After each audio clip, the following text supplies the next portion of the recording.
Obscur. Welcome, everybody, French or otherwise, to the Broken Campfire podcast. Multimedia. But only this episode. Well, yeah, I mean, this episode just happens to be particularly inclusive, is all I'll say about that. French. I'm your host, Andy. I'm joined by my co-hosts, John Flask, and special guest, Vito. How's everybody doing? Hello. Good to be there, here. how you doing? We. Greg is off in Italy or something, or actually, sorry guys, he's off in Paris, doing some on the boots exploration reporting about the new video game Clair Obscur. We thought it was appropriate to send Greg to France to do this, given that he's the only one of us who hasn't played that game and finished it. Yeah. Fresh perspective, you know, we're all about diverse eyes on problems here at the Broken Campfire podcast. So I think it's been like 3 weeks since our last pod. I'm sure at least some of us have thoughts on things that aren't Clair Obscur, but let's go ahead and talk about that first. Flask, you've recently published a video on the game. I kind of don't even want to say the title of the video because it implies certain things about the ending, I guess. Yeah, I did hide it from, or I did spoil tag it from the chat when I posted it. I still did want to post it for people who had finished it at the time, but it's like it didn't stop hard me from I getting wanted a to post it notification on my phone while I was in mid playthrough. Sure. But you know, It's yeah, not you that- guys are in a tough position because it's like I post the video and I try my best, but there's no real way to like 100% prevent you from knowing. I wasn't mad at all. We'll get to talking about the video in a little bit. I wanted to have some space for us to talk about non-spoiler parts of the game, and then kind of transition into the meat and bones of the ending and the spoilers and all of it. Because part of the whole reason I think all of us were grabbed by the game was just how interesting the world is from the jump, and how unique feeling it is, and how fun it felt for the world to reveal itself throughout the playthrough. So if you haven't played the game and you just want a take on it, feel free to listen for a bit as we talk about mechanics and such like that. But certainly play the game before you hear us talk spoilers. This is certainly a game of the year contender, and I think a lot of people had that thought, but it's definitely like I could see it winning game of the year at this year's The Game Awards. Yeah, kind of thing. I for sure. And I even see people like, at the end of last year, or at the Game Awards last year, Sven from Larian Studios had that whole pretty good speech about what the Game of the Winter next year is going to look like. And I've seen people like make montages cutting up like development videos of Clair Obscur with that, and like motivational montages. People are already teeing it up in their minds, at least, for Game of the Year. The optics are perfect for that, yeah. And for me, at least, like of the games I played this year, it's so far a front runner for sure. I mean, the front runner for sure. Same. But let's get into it. Non spoilers. Maybe let's not talk a ton about the story. What did you guys think of the game? Anybody want to start with something they liked or disliked? Well, John told me it wasn't for me, and that I wasn't allowed to play it. It might have even been on. I think it was even on pod. It might have been the last pod that I was on. Possibly. It's not for you. I stand by this. You still say it's not for me? I stand by that. Okay. Well, I disagree. I was enthralled by instantly the opening of the game. I was instantly into the narrative. The prologue is really good. Yeah. Oh, but folks, I know you're listening. I want you to go back to that last pod where I did say it wasn't for Vito.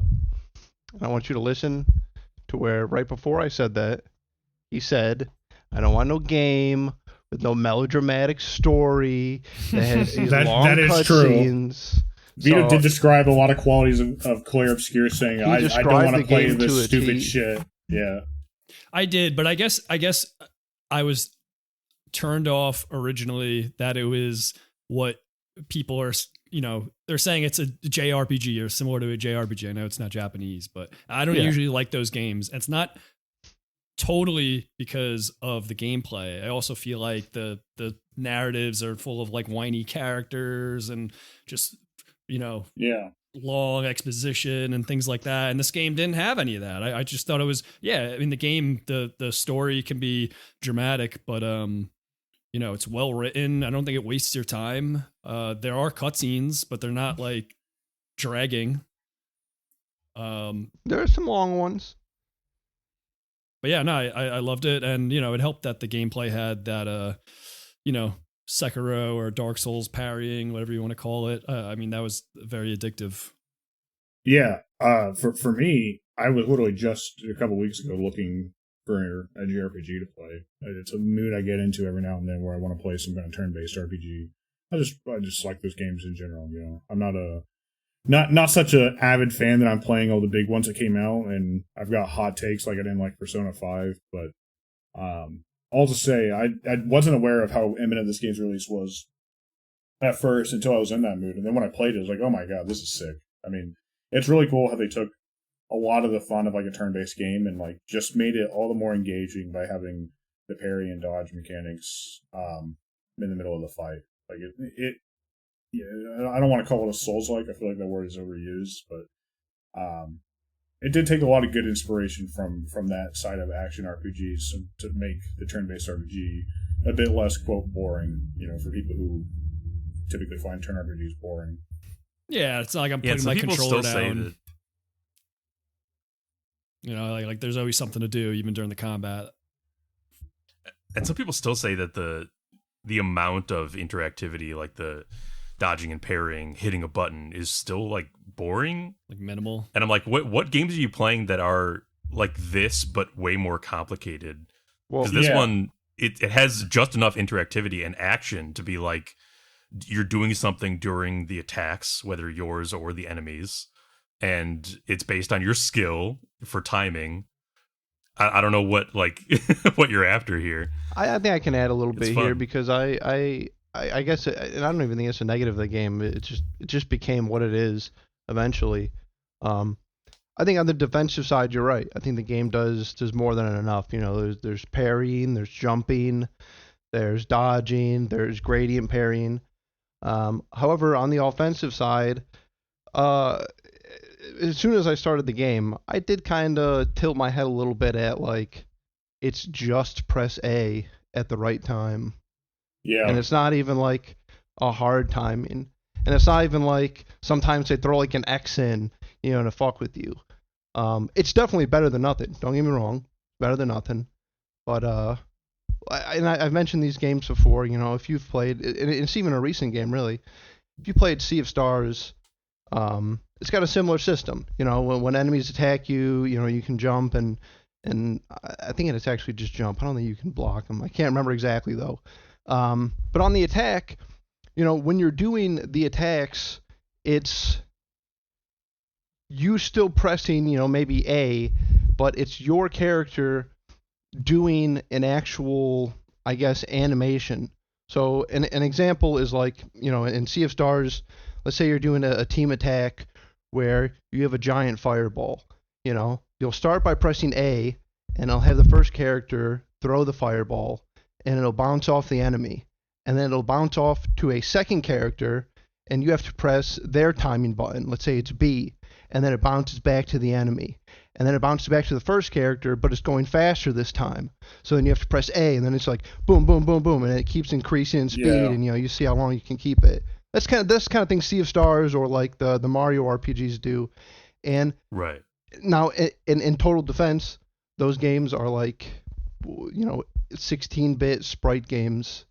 So it is far easier to just put a little animation in where you're bouncing back and forth than, something like Clair Obscur, which is a beautiful, beautiful game, that you would need animations to sync up to each other. So I understand why they don't do it. But I also understand when people say on the offensive side, the interaction part is a little let down. But also on the other side of that, also easier just play wise, like easier to win. Well, Sea of Stars, you mean? Or Sea of Stars, Super Mario RPG. Well, no, I think they can be pretty challenging, and obviously those games also have their kind of optional hard stuff. But I thought those games are fun and they have a good difficulty. But I will say, just as a final thing, I think that what people don't mention there is that there is so much depth with the pictos and the skills and the builds you can have. Yeah. That's where the fun of the combat, the offensive side, comes at least, not necessarily from just the pressing A. So I get it, but I guess I slightly get the argument, but I don't think it's enough to drag the game down in any way. And like I said, I think the defensive side is way more than enough to carry the offensive. To that point, it's just interesting to observe that I think there's even an accessibility option where you can just auto-win the offensive skill pressing just because there is. It's and basic. If I had known about it, I probably would have turned it on because, like, I don't think I ever missed one. Kind of same. Yeah. Yeah, same. But also, I just did them, so but yeah, like I said, it was just, at a certain point, it just becomes like muscle memory background. It doesn't really matter. But I could see why people could want more, I guess. But I see them just not understanding how much more game that would take to do. Yeah, it's also interesting to... Go ahead. Just being that the defense is so involved with the the timings of the parrying, that's like I wasn't really bothered too much by the offense being a little minimal. Yeah, it's interesting to observe for me that there are some kind of JRPG purists out there, including my brother, who bounced off the game. My brother's take was that he found everything about the game extraordinary, except that he had to dodge and parry in the middle combat. He hated that shit. And he felt I don't know if he would use the word artificial difficulty, but he felt that it added a layer of complexity to the combat that he didn't personally like. But obviously, most people, including us, love that shit.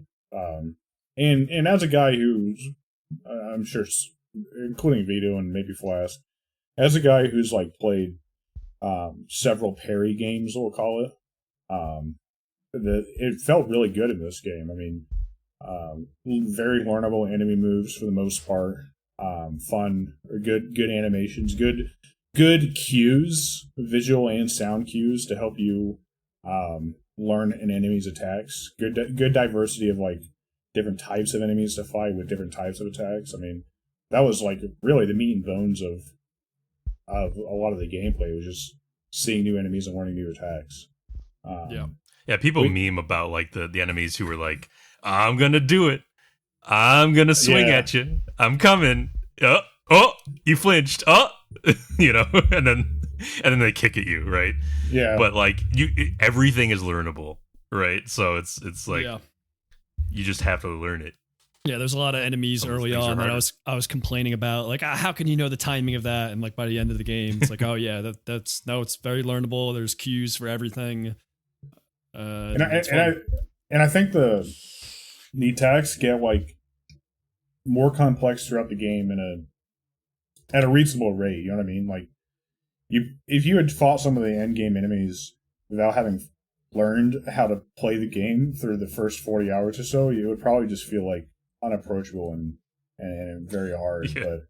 But by the time you get there, you're like, oh, I can take this. Yeah. Yeah, there's a good pace to it.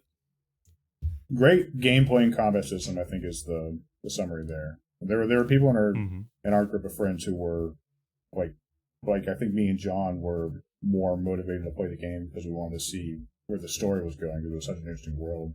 And we also had people that were like just, they thought the story was fine, but they were really all in it for the combat and the gameplay. The action RPG gamers could eat well with this one. For sure. You want to talk about the Picto system and Illumina system? What you guys thought about that? Sure. I mean, part of the really liked the gameplay. I really liked building and getting new Pictos. I don't love the system at the end of the day, though, I'll be honest. It was particularly when you get to the end, there was almost like both too many and not enough Pictos for me. But please, somebody else share their thoughts. Would you guys believe that I never learned that you can favorite Pictos and just brute forced it with my memory? I did that. Yeah, I knew you could favor them, but I never did. I mean, yeah, I usually just would sort them by highest points and go down. No, so I don't know. I'm not a huge Final Fantasy fan, so I don't know if multiple games do this, but this system was very similar to the system in Final Fantasy IX, where you would equip items, and those items would have abilities on them.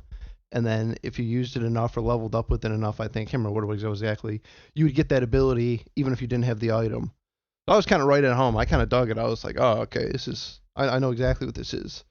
So I dug the system. However, I do think that, and I think we'll maybe get into this a little bit later, maybe when we're talking about the downsides.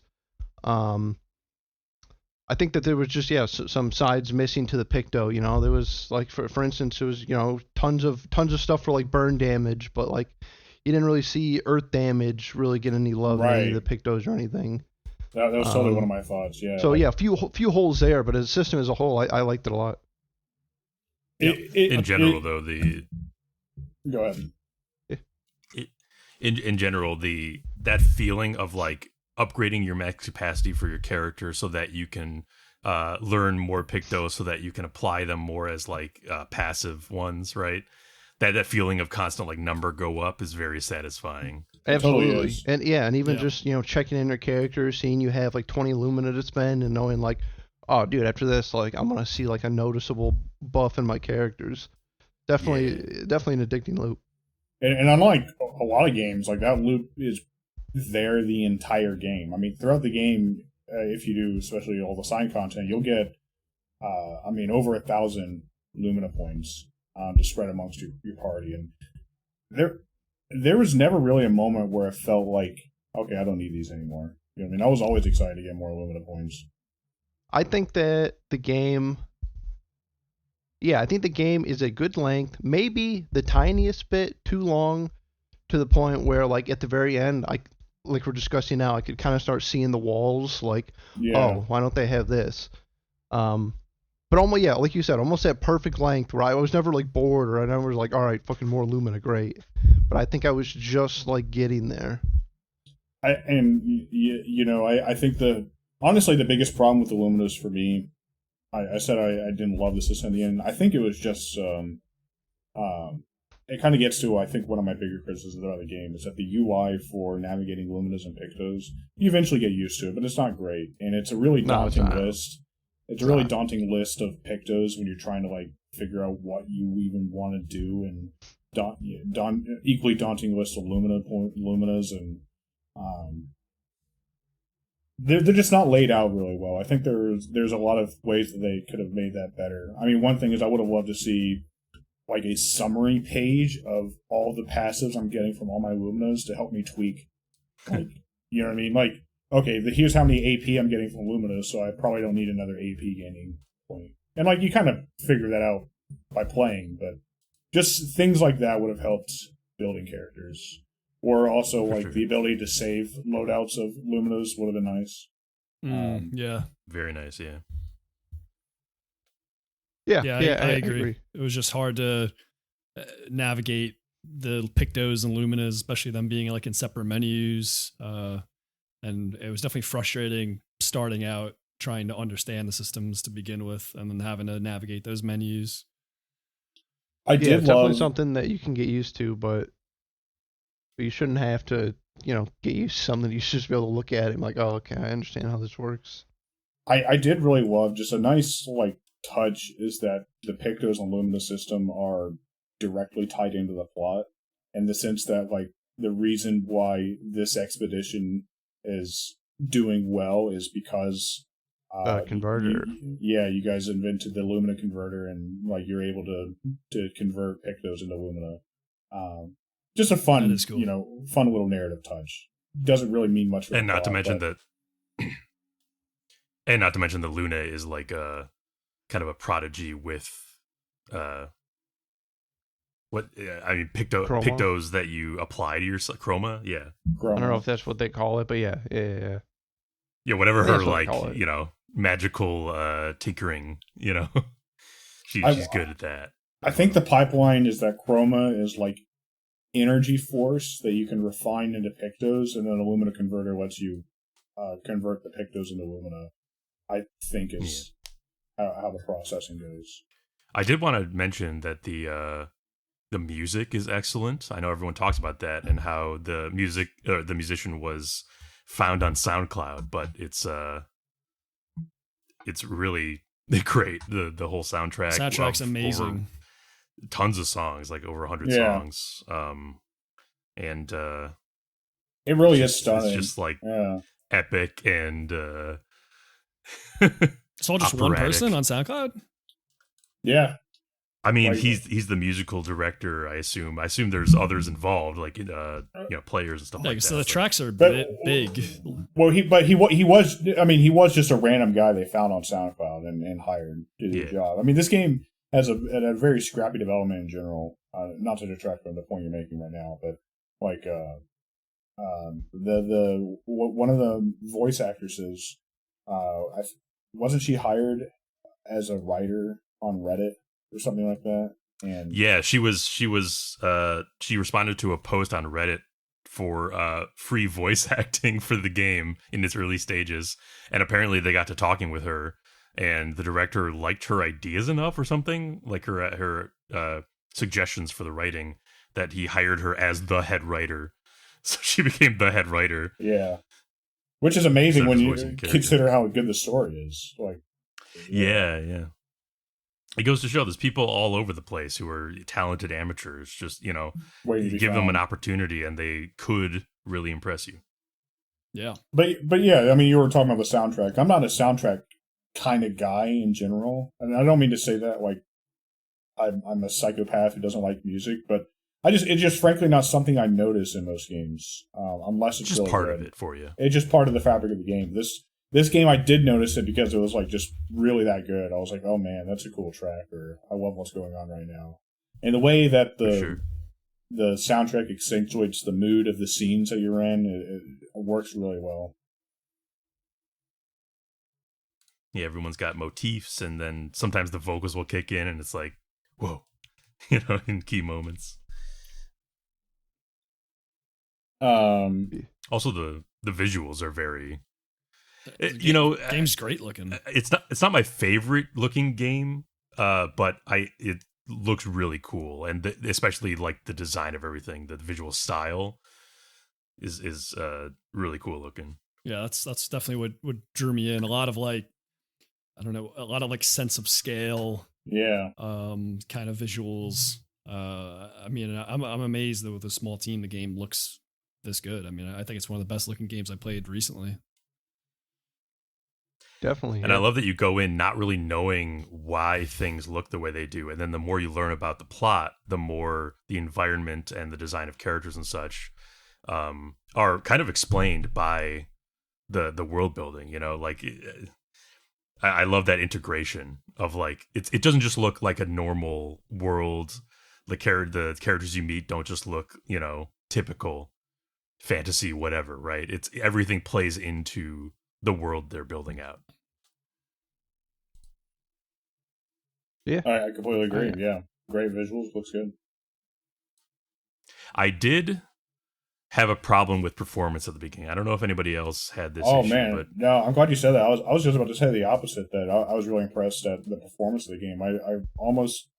I think I had one crash in the entire game, and I never had weird visual stuttering, frame rating. I never had to fiddle with the graphics.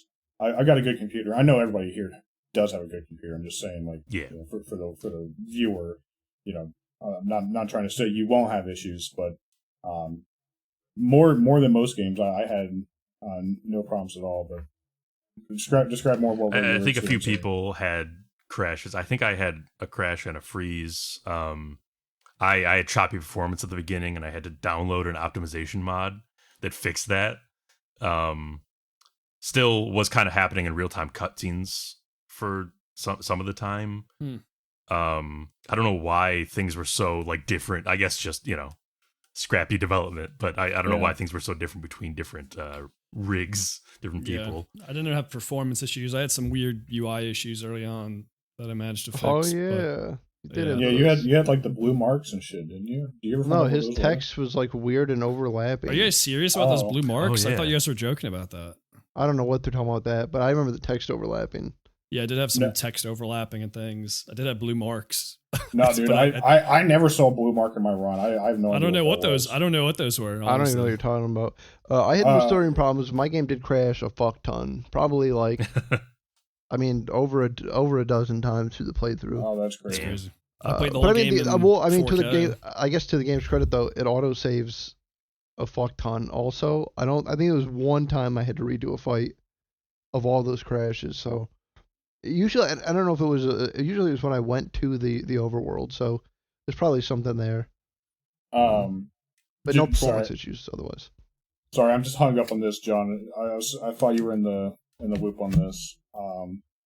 When Vito would mark somebody, sometimes, and not every time, you know how like when you mark, you get like a big red X on them, and it says mark. His were blue for some reason. It has to be a picto or something. Vito. I mean, you would think so, but like I never saw it once in my game, and I've never. And whoever was watching you, there was a couple people watching you. They were like, we have no idea what that is. At this point, the only conclusion that I can come to is that Vito is doing these things. I don't know what you're talking about. He found the file for the mark. It's just no way that it's always Vito that these things happen to, you know? It can't work like that. I think I'll turn them blue this time. You know? And then show it to them on stream. So yeah, I have to believe that he's somehow doing these things. This entire podcast is named off of a bug that only happened to Vito. That's true. I mean, I'm playing the right game, right? This is it, right? Hair Obscur? Yeah. Exposition. Exposition 33? Expedition 32? Reminds me of like when we were in high school and you would talk about getting like bootleg games off like some fucking broker in an alley or something like that. Oh yeah, when I was getting games like a week early. I got like GTA 4 a week early. You got Halo ODST that way, I think. Yeah. Nah, I was just going to certain neighborhoods that had the games early. They just didn't care. They just. I have one more nitpick. Please. Which was just nitpick away. All the sound was very satisfying, but by default, the sound mixing I felt was very uneven, and I had to fiddle with it at the beginning. Because for me at least, the music and sound effects would sometimes just like weirdly overpower each other. Not all the time, but like for instance, the one that stood out the most real early on is Gustav would yell, "For those who come after," super loudly, like way louder than everything else in the game. Yeah, I agree with that. That's intended. It should be like that. First of all. First off, I do that every time. I would yell at the same time too. I would yell as loud as I could. Oh, No, totally. I mean, and there was some of that wasn't fixable in the settings. Like there was once or twice we were watching a movie or something, and I was playing the game, and I had the sound of the game down to like 5%, and I would like have a jump scare because some random enemy would do an attack that, for some reason, didn't see any of my settings and just came at me at 100% volume. It was. I don't know enough about sound mixing to understand why that would be like that, but I guess this is the time you put in, right? Probably just a real taxing thing to have to do to make sure everything is at the same, same quality and every stuff. single sound effect in the game. Yeah. Other non-spoiler comments we can make about this game. Let's talk about the party a little bit. I felt that, as much as we can without spoiling, I felt that the party members given to you were all really cool.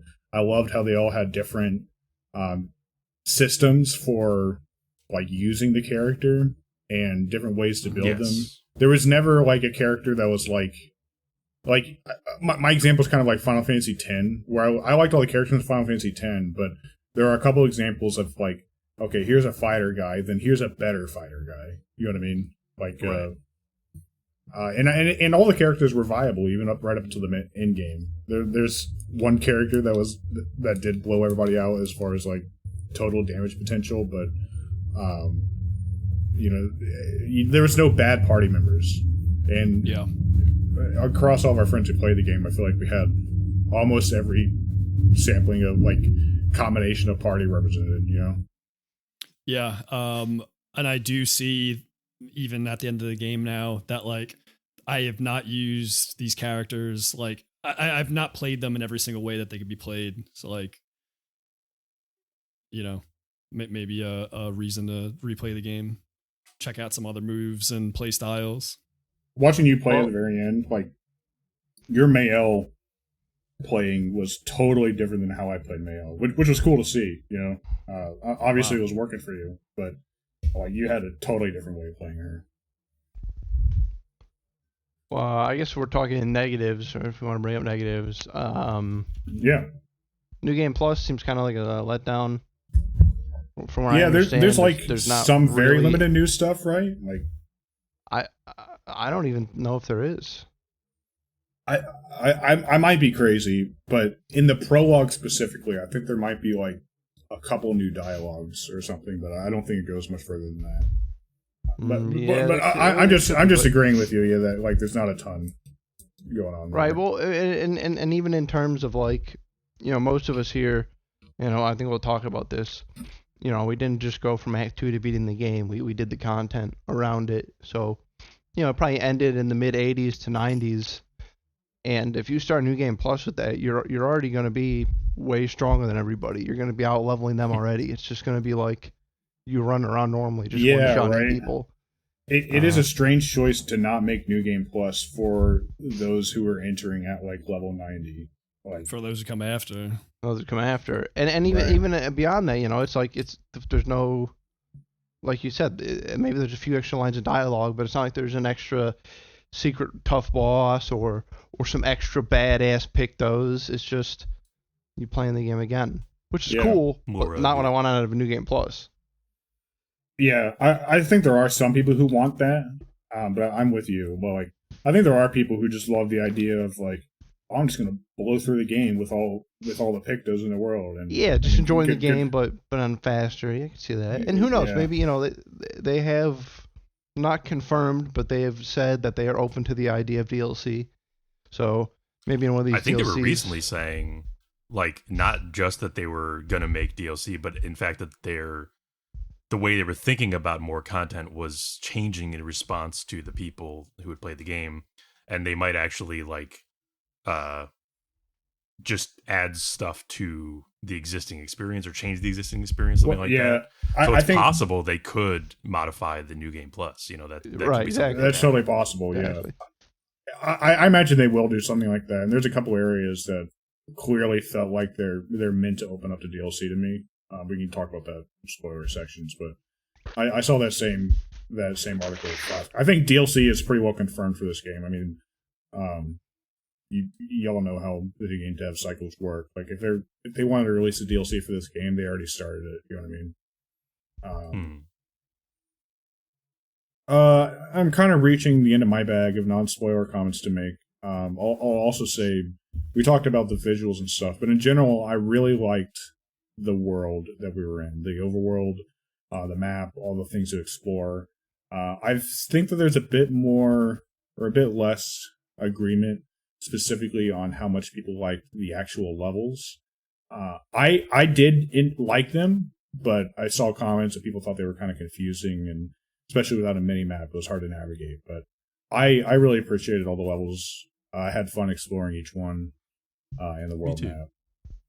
Yeah, I did too. Yeah, the world itself feels so distinctive, very, very memorable. It'll stick in my mind for sure. It's like the whole world, how I explored it. You know.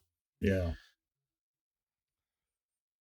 Yeah. Oh, go ahead, Vito. Sorry. Were you gonna say Vito? No, I'll leave it at that. So, well, I guess we could talk a little bit about downsides, if there's any more to. Well, first off, let me just ask: anybody have any other non-spoiler kind of upside comments about their experience of the game they want to share? Here's all the goods I wrote. Characters, good. Environments, good. Party comp, good. Costumes, good. Story, good. Oh, yeah, games. Costumes, dude. That was great. Just to spend a second on that. Like, it was a lot of fun unlocking all the drip for the new characters. I'm not always a drip guy. I'm not going to say I'm not usually, because there's a lot of games I am, but this game, I totally was. I think a lot of us, maybe all of us, were that, just putting on new clothes as we got them. Yeah, I would like even more, honestly. But the ones I had were awesome. I was very excited to get new ones. Sorry, John. Continue your list, please. Just two more. And I said mini games, and then specifically parkour, good, and then soundtrack, good. Oh man, the parkour being good, I disagree. I mean, no, the parkour. No, the parkour was not good. It was good that there was a parkour minigame. Okay, no, I was going to say exactly that. It was a fun surprise to come on to a parkour minigame, and I'm like, really, this game? And I had fun doing it. But the game's movement and 3D space is not meant for platforming, and there is a couple times where you really felt that. Yeah, I'm glad it was there. Yeah, I'm glad it was there. It was fun. I got frustrated by it a couple times, but I wouldn't want it to like not be in the game. In fact, I welcome more stuff like that. Yeah, I'm glad it was optional, and for something that's not that important. I always get tickled when a game's movement system and platforming is clearly not designed for like actual like jumping between platforms and stuff. I don't know. I'm a 3D platformer guy. I kind of love it when it's like janky, not made for this. Yeah. I'm kind of with Flask. Like I was kind of. I mean, as soon as I see it, I mean, obviously, I kind of have fun with those anyway. I'm not extreme into them. I don't play like the getting over it like Kyle does. But you know, we played the chain together. So as soon as I seen it, I was like, oh, dude, I'm so fucking into this. I had the same feeling too. It just. I don't fault the people I see online complaining about how they didn't like those sections because the game's not meant for platforming. You know, I think it's just true. Yeah, sure. So spoiler stuff. Yeah, John covered it with good. Yeah, I think that was a good list. I feel like there was one other thing I wanted to say, but I'm sure it'll come to me at some point. At this point, we're going to transition into spoilers, so please, if you haven't played this game, go do that, because on top of everything else you said, and like I said at the top, like a lot of the fun of this game is just experiencing the story. Spoilers for Clair Obscur Expedition 33 until 1/1851. Well, hopefully you've played the game and can enjoy our good discussion here. Yeah, let's get into it. I really liked the progression of the story, Act 1 to Act 2 to Act 3, even while I think that the story was ultimately not as interesting to me after Act 2. Yeah.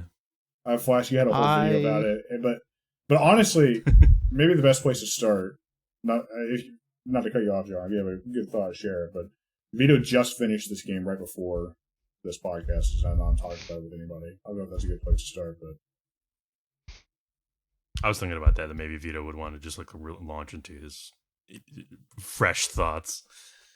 Okay. Well, yeah, I'm super fresh. I just finished it 10 minutes before the pod, so like I didn't really have any time with my thoughts. And then I rushed to watch the video on YouTube that that Flask posted, and I watched that. That was great. I had like just finished both endings of the game and felt really, really good about them, and was like, "Hi, I wonder what all the spoilered text in our Discord has been about. Like, what are they so butthurt about?" And then I watched Flask's video, and I was like, "Oh man, this is like a really good point." But then I come back around to John's opinion. I think that's where I sit on it. I didn't feel bad. I didn't have the sort of visceral reaction that I think that Flask had when seeing the endings. I mean, the first ending I picked was Verso's ending. Who'd you pick? Okay. Because Oh, okay. I'm sorry. Well, no, just the whole game that I felt that. I felt that the whole game. See. And I feel that all the characters are written well, and I didn't think that Mael was like, I didn't have anything against her. I see she's 16 years old. She wants to be in this fantasy world, and she doesn't want to go back to, real life. And her father just wants her to, basically just return to the real world. And I kind of was seeing that throughout the game. And I like that the villains didn't just seem like, these just evil people. Ultimately, it's just like this family. It's more than a squabble, but it's a family. It's a family squabble. Conflict. It's a cycle of grief. Yeah, it's grieving. It's family of grief. The game is framing that Verso's ending is the I would say canonical resolution to the game's narrative arc, right? So like I think it's appropriate to choose that as the ending, as like the canonical one, right? Because as you said, you were seeing that all throughout the game, that is like leading up to that. I was watching it and I said, to Andy, I was like, I hadn't watched Mael's ending yet. So this feels like the true ending of the game. Like without even having seen the other one, this feels right. Everything about this, but I wasn't. And when I say this feels right, I acknowledge what Flask was talking about. Like that there's something here about these painted characters not really having a say in all of this that maybe is wrong, but I feel like I think John was talking about it where he was saying like, yeah, like, well, maybe the problem, well, not the problem, but maybe the thing I have against Flask's thing is that I don't see it as black and white. Like I do see, both endings are tragic.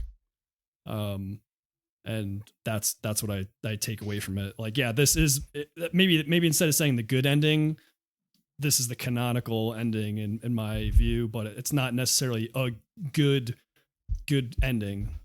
But I think I agree with that. Like on paper, it's just the problem comes in the framing of it, where like the quote good ending is framed as a good ending. Like there's musical upswells. There's like very bright colors.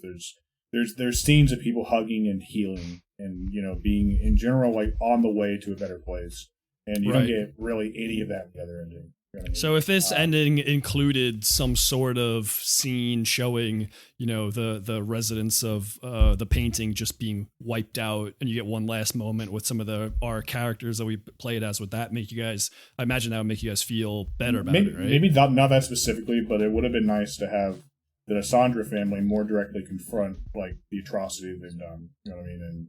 And erasing this world because Aline couldn't stop fucking with it. I don't know. I'm not going to claim to be a video game writer. I don't even know if that would be a good ending, but like that, it felt like that ending was missing that for me. Yeah, it's tough because like I think me and Andy both agree that like anyone who says that one ending is presented as good or who says that it's not, that one ending is presented as better and one ending is presented as worse in terms of like feels. I don't think that's. I think that's disingenuous. No, I think you're right. I think the game frames them that way. However, I also think it's true that neither ending is good, and that there can be said to be bad consequences for the characters in both endings. Both endings leave you feeling bad. If you had any connection to the characters throughout the game, both endings are going to leave you feeling bad. But then beyond that, even to talk about these endings, right? It's so complicated because there's ambiguity. They're both like wordless basically. So they both present this very interpretable, ambiguous scene that people can come at so many different ways based on how they felt about the rest of the lead up. And there's, as we were talking about, I mean, after Andy finished the game, we had a huge conversation after that, and different people were coming out with different points, and it's like all these things everyone is saying are valid. Like everyone's point of view on this subject is like not. Yeah, no, totally. Few of them are absolutely wrong, right? There's so many things that you can counter other points of view with that are like legitimate, that the game presents as very possible, very, very, real in the sense of the. What it's to me that spells good writing, in my opinion. It's interesting to talk about. It very much engenders conversation, and I like that about it. In the video I made, I was going in fully expecting most people to disagree with my point of view, and in the comments there were all sorts of different takes on it, all sorts of different levels of those same ideas. Yeah. And I don't mind that at all. People were pretty respectful too overall. And I think it's just because it's it's a difficult topic to feel like you know everything about, Yeah, for sure. It's funny. I think for me, it's whatever side of the bed I woke up on. I could easily see myself in a point in time being like, it's just fucking lazy writing. Like they're gonna bring up writers and not tell us what they are. They're gonna not say what Chrome is. You know what I mean? But I didn't feel like that. I actually, No, I mean, we talked about it. You know, I like that they didn't explain the things. Partly because I probably would be disappointed with the explanation, but mostly in part because it does allow fun discussions like this, and it does allow interpretive, answers to these endings. Yeah, I think it's more relatable to the world we live in. I mean, there's things that we don't know the answers to, you know. Sure. I think it's cheesy if everything has an answer. Yeah. Now let me ask you guys, because I think Vito is the only one who said who he picked at the end. Did you guys all pick based on like your moral choice? Because I picked my L, but purely based on like, you know, she's been my workhorse for like fucking 70 hours or ever how long, 50 hours, dude. Well, that's we're ride funny. or die. Well, we're going to the end, dude. That's funny because as soon as I picked Verso. Oh, go ahead. Sorry. As soon as I picked, I don't know if this is what you mean, but I picked Verso, and like my gut reaction was like, oh yeah, Verso, that's the choice. And then like kind of realizing a second later, oh, I have to fight my L. Oh, fuck. That's the strongest person in my fucking party. You know what's funny? That is kind of what I thought. The like funny from the thing outside, is, I was. No, go ahead. I was going to say, the funny thing is, watching Vito, I didn't even realize that there was dialogue in that fight. Because he had more than one turn without killing the other person. Oh, yeah. Yeah, but no, they had lines to each other. It was kind of cool. I didn't even think about that. But I probably missed a lot of dialogue because of my one-shotting build. Totally, yeah. That was kind of my thought, Vito. But I seen the choice, and yeah, I was like, well, look. I mean, basically, my whole game plan, the entire game, and I will say, I guess, this little, caveat.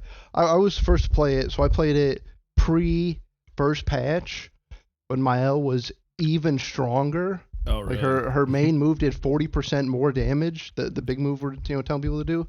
Wait, you haven't used that move, Vito, really? But like 40% more damage is crazy because it's still pretty busted. Yeah. I mean, so she was just my nuclear bomb, and everyone else just served to feed into her. So yeah, when it came down, I was like, I didn't even think about who was right or who was wrong. I was just like, nah, nobody fucks with my health, dude. It won't end well, and it did. I destroyed him. I did pick based on my moral choice, but that's kind of why I really didn't like Mael's ending, because I felt like it twisted what choice I actually made. Like the choice I made was to keep the canvas going, and then what I saw happen right after that was Verso begging for death.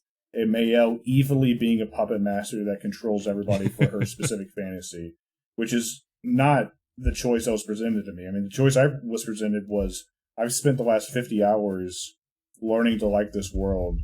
Like, the whole prologue with Gustav in Act 1 and everything, like, all of that meant something was real, and it is not right to just choose right now to end this solely because Aline can't help herself.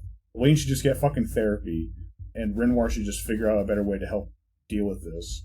And if Aline like does kill herself because she can't keep fucking with it, like, I'm sorry, but her life is not more important than an entire universe. Like, that's just the way it's going to go. So for all those reasons, yeah, I picked Mael because I was like, this just seems like the morally correct thing to do. Exactly I think the same.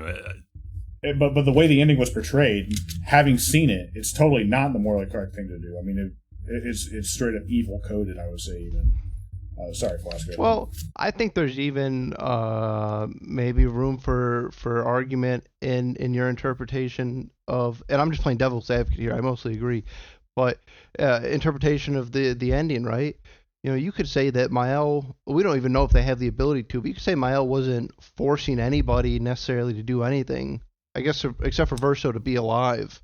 You know, yeah, I think it's one of the problems with it being so silent. You know, you could take, you kind of see Verso on the stage, and he does look like, almost pained, and you could take that as him, being controlled.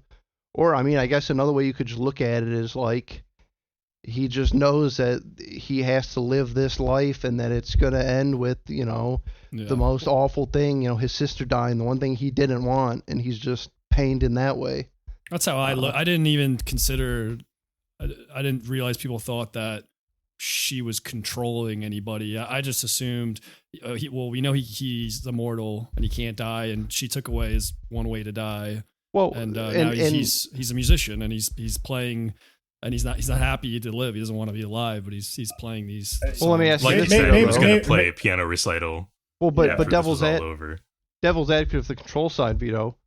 Do you think that all of those people, your friends, Lune, Sophia, or no, Sophia, Sophia, whatever, all the people, do you think that they would be that happy if they knew that Verso was suffering up there and wanted to die?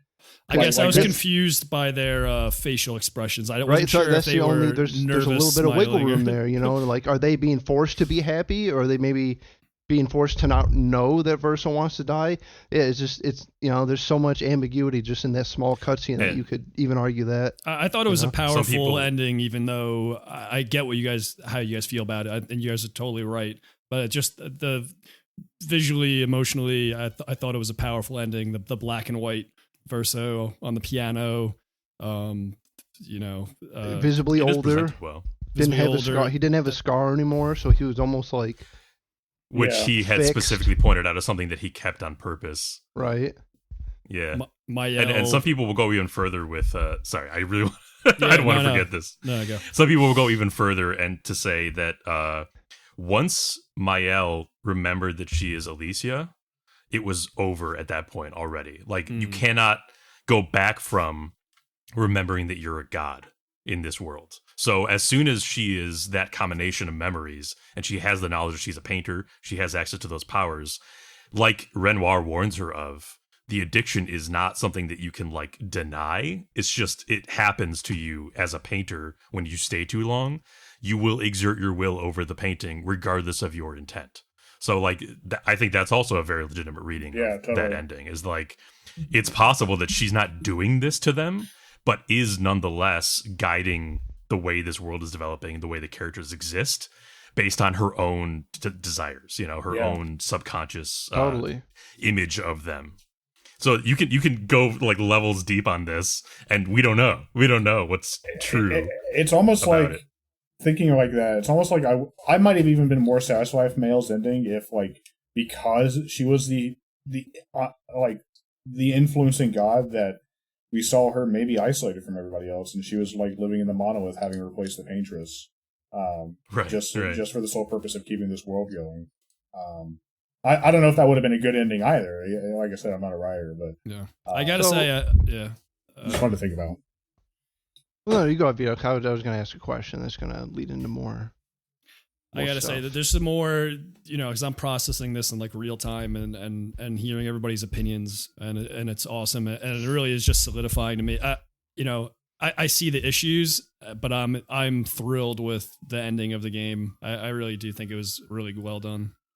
I don't know if I would even call it a bad ending. I do think it felt kind of robbing at the end that the choice I was making Mael was not at all the choice that the game showed to me. And I think there are problems with, like, Flash touched on this in the video, I think there are problems with the cohesiveness of the narrative, but the narrative wants to be about grief and healing, but it also is kind of about, gods and this, like Spirit was kind of talking about this like Greek tragedy angle. And I don't know if at the very end it kind of melded well for me. Like what it kind of sneaks up on you and being the real point of the game. Yeah, like one of the things that pulled me out of the ending cutscenes was when I just realized that for the last hour of gameplay throughout pretty much all of Lumiere, like, and even really from the end of Act 2 on, nobody in the painted world is confronting the nature of their existence or the fact that like they're interacting with gods, and nobody like really has a chance to say their opinion about their existence or not. You know what I mean? And I get CL has a moment that feels in character. Luna less so, and I feel like she's the one who should be, more. Yeah, I mean that was affected by it.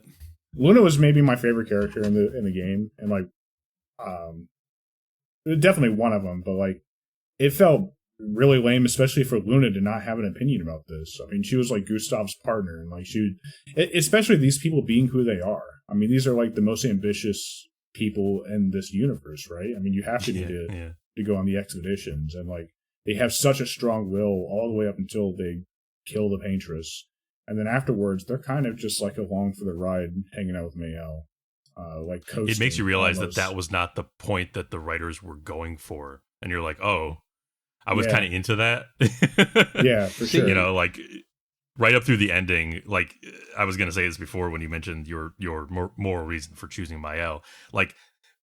Exactly like you, I was following on from the intent I had held since the beginning to preserve these people's lives. You know? Right. So that was the point, right? That through line was there for me the whole time as the player, and I don't think it was there from the writer's standpoint. That wasn't their point by the end.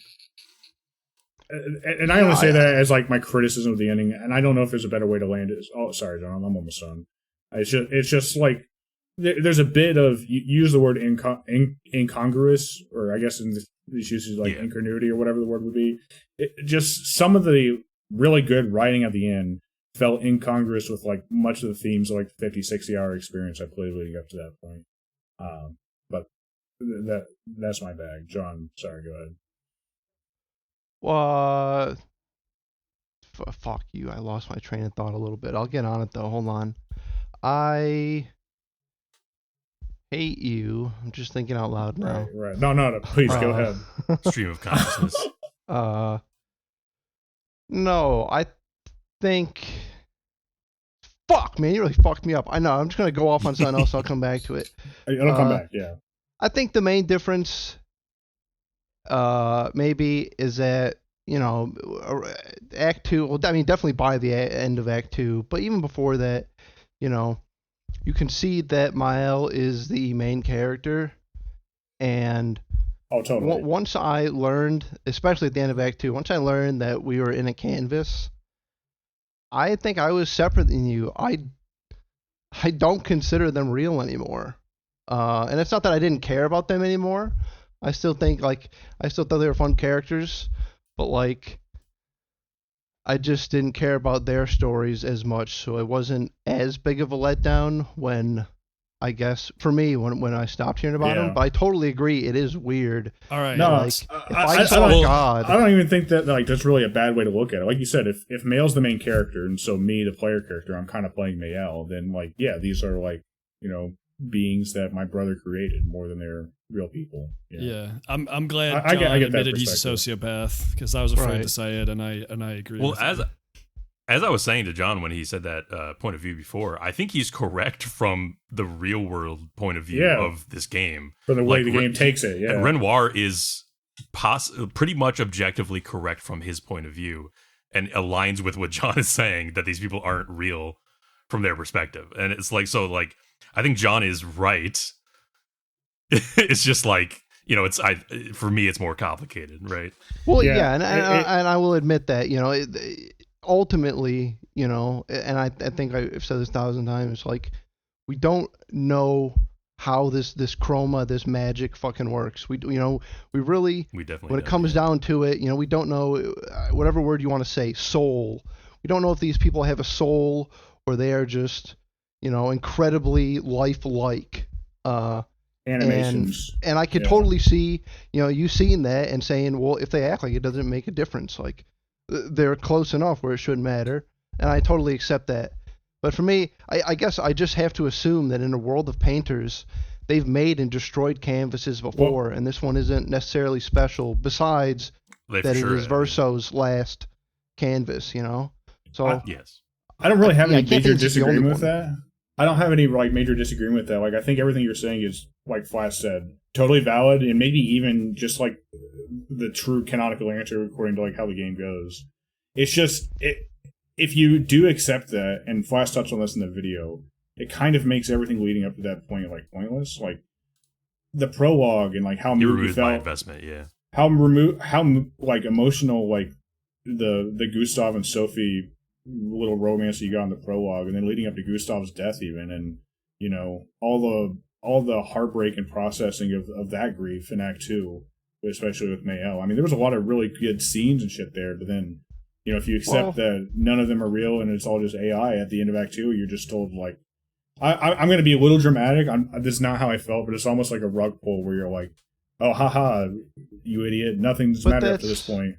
What if all that's just world building to immerse you into this painted world, though? You know, like these are, you know, you do have to care about the characters for the story to progress. Because you have to understand why Mael wants to be there and why she cares about these characters. You know, that's absolutely what the writers would say, and I think that's like their intent, to make you care so that it like you feel actual emotions about it by the end, right? But you know, it doesn't really change how I shifted, and what Andy's saying, how we shifted. Right. I think something happens in Act 2 where you find out that you're in a painting, and I guess the writers expect everybody to simultaneously shift your feelings about everything, move on to this next plot, past that first plot. And I guess I kind of did, but yeah, I'm kind of with Vito. I can see why you're like, no, I thought that first one was more interesting. Not necessarily more interesting, but I was still interested in it. As in, I was like, all right, they played their purpose. Like they were just, I don't want to say they kind of were. They're little pawns in this bigger story for me. Right. But again, I think it's totally. I mean, it's just your vested interest in the different characters. And I think a lot of it comes down to like what type of person you are, and maybe where your biases lie, right? In the way you feel about certain topics. Like for instance, like I was saying in the video, if tomorrow I found out God was real, I would never ever accept that God had the right to delete me because he didn't consider me real, right? And that's kind of I inherently buck against an authority over my existence, you know, and that extends to other people's right to live, you know. So like I latched on to the characters who were fighting for their right to exist strongly emotionally. And then, you know, as it progresses, that becomes less the focus, and you realize that there's like a disconnect between that and the reality of this world. It's harder to accept for me. That's an interesting thought experiment, and obviously it's hard to really conceptualize this, but I do think that if a being teleported in the sky and they demonstrated their godly powers, I probably would accept that, like, hey, they can do whatever they want. Like, and maybe it would just be like an acceptance of like defeat, like there's nothing I can do. But I don't think I would be mad. I would just be like, well, you know, obviously this man has never played Final Fantasy 13. I think I would be excited because think about it, right? Through all of human history, people have died. Oh no, I got hit in the head. Oh, I got cancer. If you're gonna die, I mean, seeing the end of existence by God popping in and doing it could be worse. Pretty rad way to do it. I mean, it's a pretty unique way to die.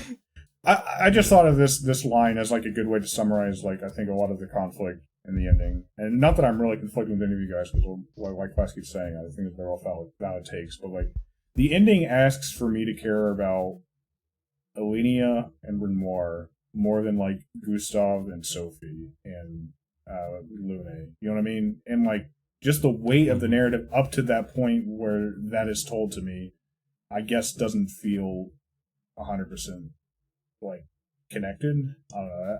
I don't love it. That's reasonable. You know what I mean? Yeah, same.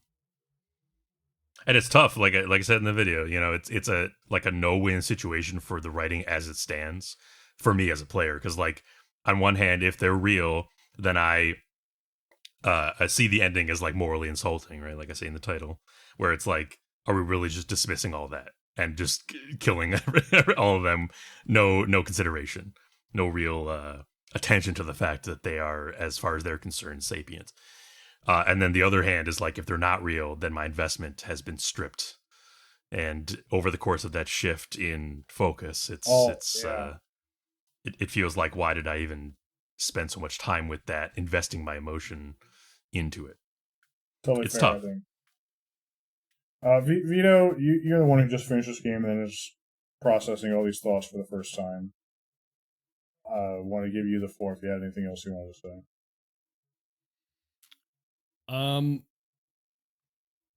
Hey, what do you guys think those writers are about? Who the fucking writers? Do you think there's more? I'm thinking there's different, like there's sculptors, there's painters. There's well, that's what I'm saying. It goes up. Yeah. It's a hierarchy. Gunpla. Honestly, I don't think it's a painted this hierarchy. world. I think it's like different guilds, and they're at like maybe. Well, we know the painters and the writers are at war. But I think maybe they're like different guilds, and they have different abilities or whatever. But Totally. Musicians. I There's saw nothing to. Sorry, I saw I don't know. I don't know how valid this theory is what I'm trying to say. But I saw a theory I really liked about what happened with Verso and Mael in the real world. Because we know the writers were involved, and they tricked Mael. yeah, they somehow tricked Mael into either starting a fire or yeah. I think Somehow that fire started. well, Mael was born into this painting family, but I think the thought is that she also liked books probably, and maybe she was kind of like the black sheep of the family, and she was like maybe considering being a writer, and she got a hold of a book from the writers to like learn about it, or so, like maybe start testing her powers, and the book caused a fire, hence like her heavy emphasis on fire abilities, and that is what killed Verso. Dude, you know what would be crazy? If writers had the ability to like write cognito hazards into their books so that like if you believe what they have written to be true or like get invested into it enough, it becomes a reality. So she's reading a Trojan horse book about fire, and then suddenly a fire starts in her room. That'd be crazy, dude. I there's nothing to suggest that what you guys are saying is wrong and what I'm saying is right.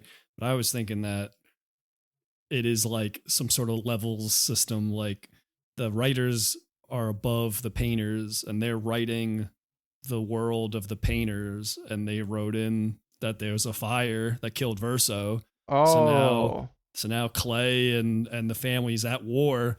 No, I actually don't think that works, because Mael specifically has blame in the fire. The family blames Mael partially. I mean, I didn't even think about that, Vito. That would be interesting, but I just think it also makes the story it's even maybe more interesting too, because it's it's just a cycle of. But how would the painters ever be at war with the writers? The writers could just write. No, they're not. Well, I don't know, but the people of Lumiere are at war with the painters. So but they could never ever win. It's not like anyone in the painting could cross over. But they think they can. I think that I mean, it's not like what you're saying can't possibly be true. Twilight Zone for me. I don't know. That's the whole story of the game. No, it's not. No. We just went through this. I'm whole saying story of the game that is grief and Lune. death. No, I'm saying that Lune and Gustav and Mael, old Mael, think they're at war with the painters, and they think they could win. They think there's a chance they could win. What if the painters have the same kind of relationship with the writers? That would imply that. But I mean, when you think those things, you're not aware of the truth of your reality. But like, the painters being at war with the writers would imply that they are aware of the truth of the reality, and they're still at war with the writers. Like, I think it's just right. They're aware that they're writers. I get it. Yeah. I think it's just needlessly complicated because we don't know any better. I mean, it could technically be true, but I think we're at least meant to believe that there's just in this world art can.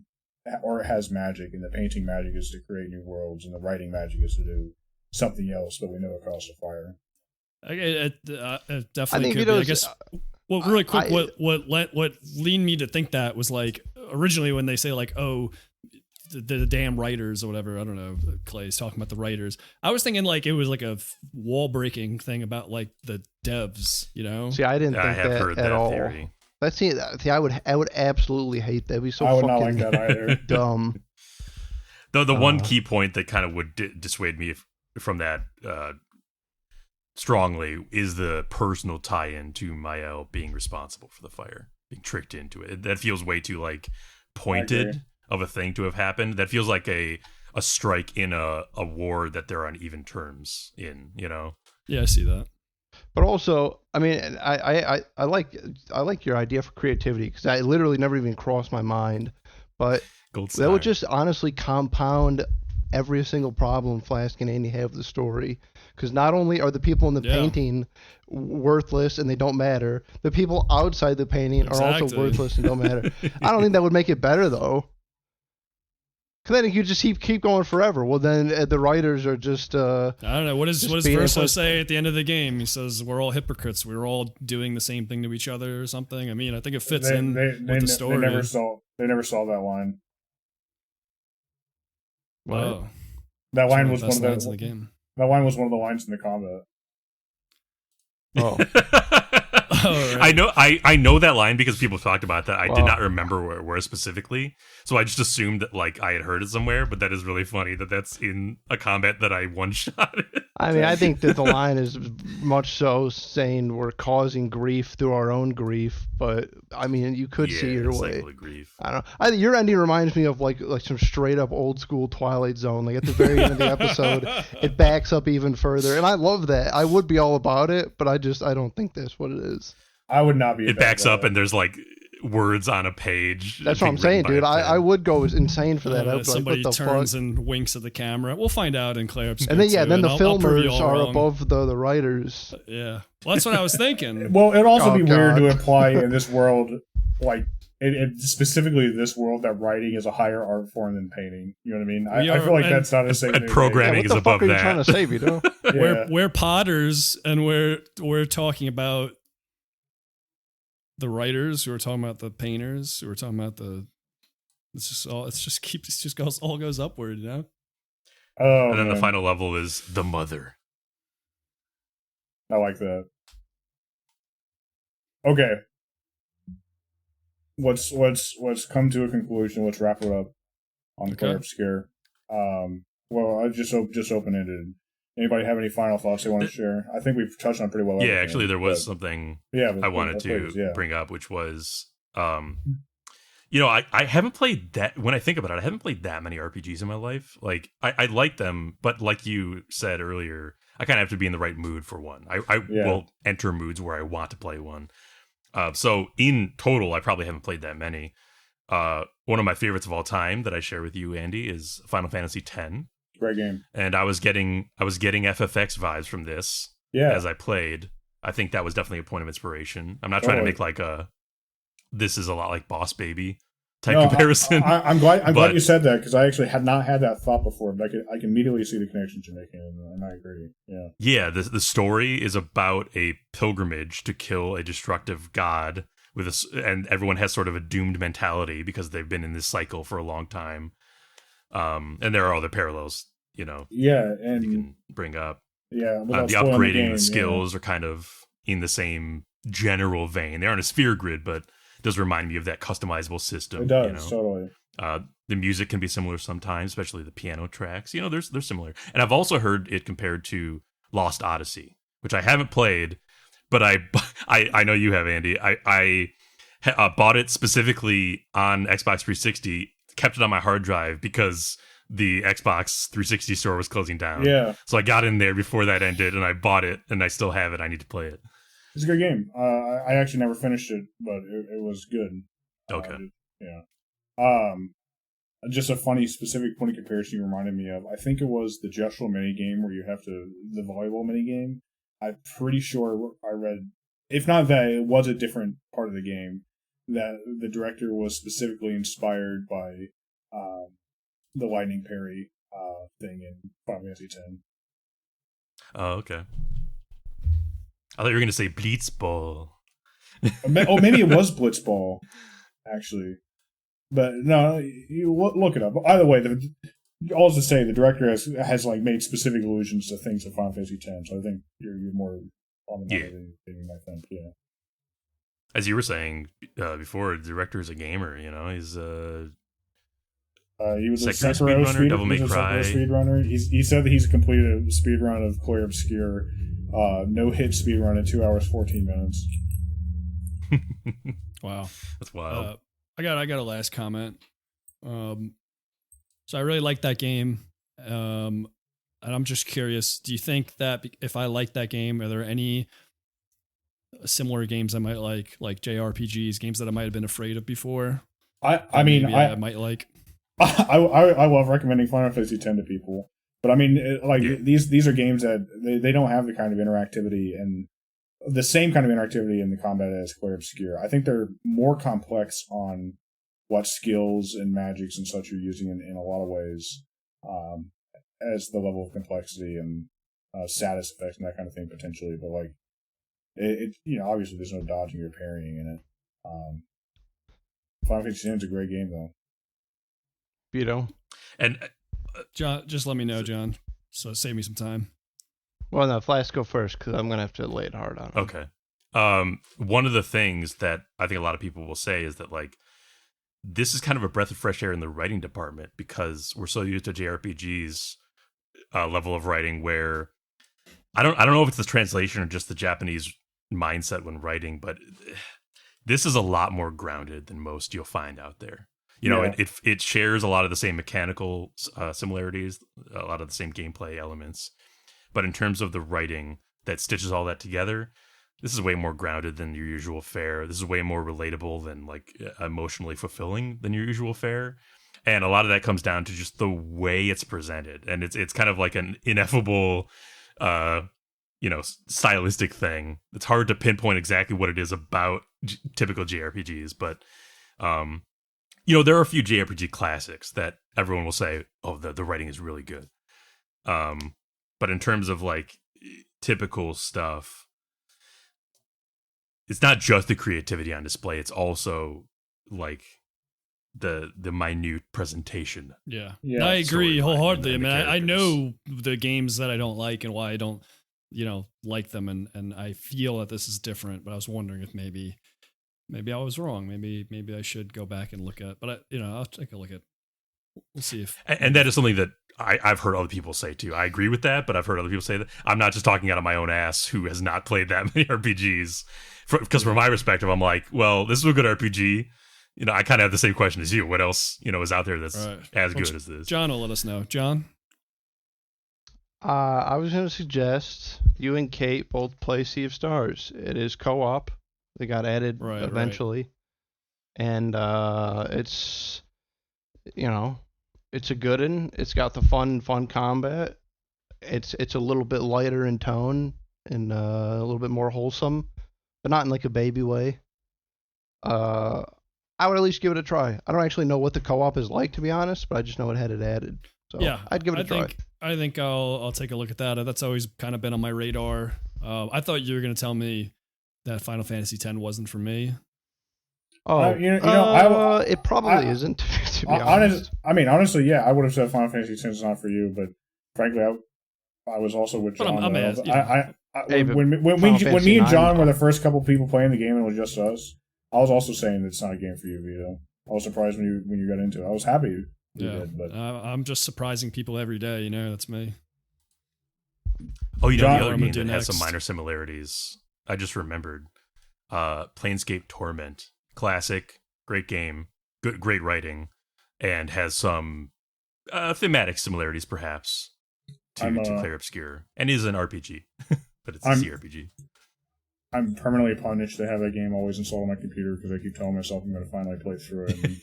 So far, I still have not got past the point where I think a lot of people drop off the game, which is right at the very beginning where you have to escape the prison. I've gotten just outside the prison. Okay. That's about it. But yeah, it's been many years since I played it, but I really enjoyed it back in the day.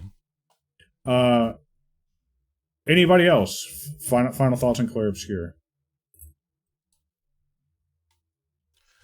Good. Yeah, good game recommended. So far, my game of the year. Surely there's nothing else to talk about. Well, having emptied our bag on Clair Obscur, let's take a little break. Come back. I think a couple of us might have topics, and then we'll get into the news.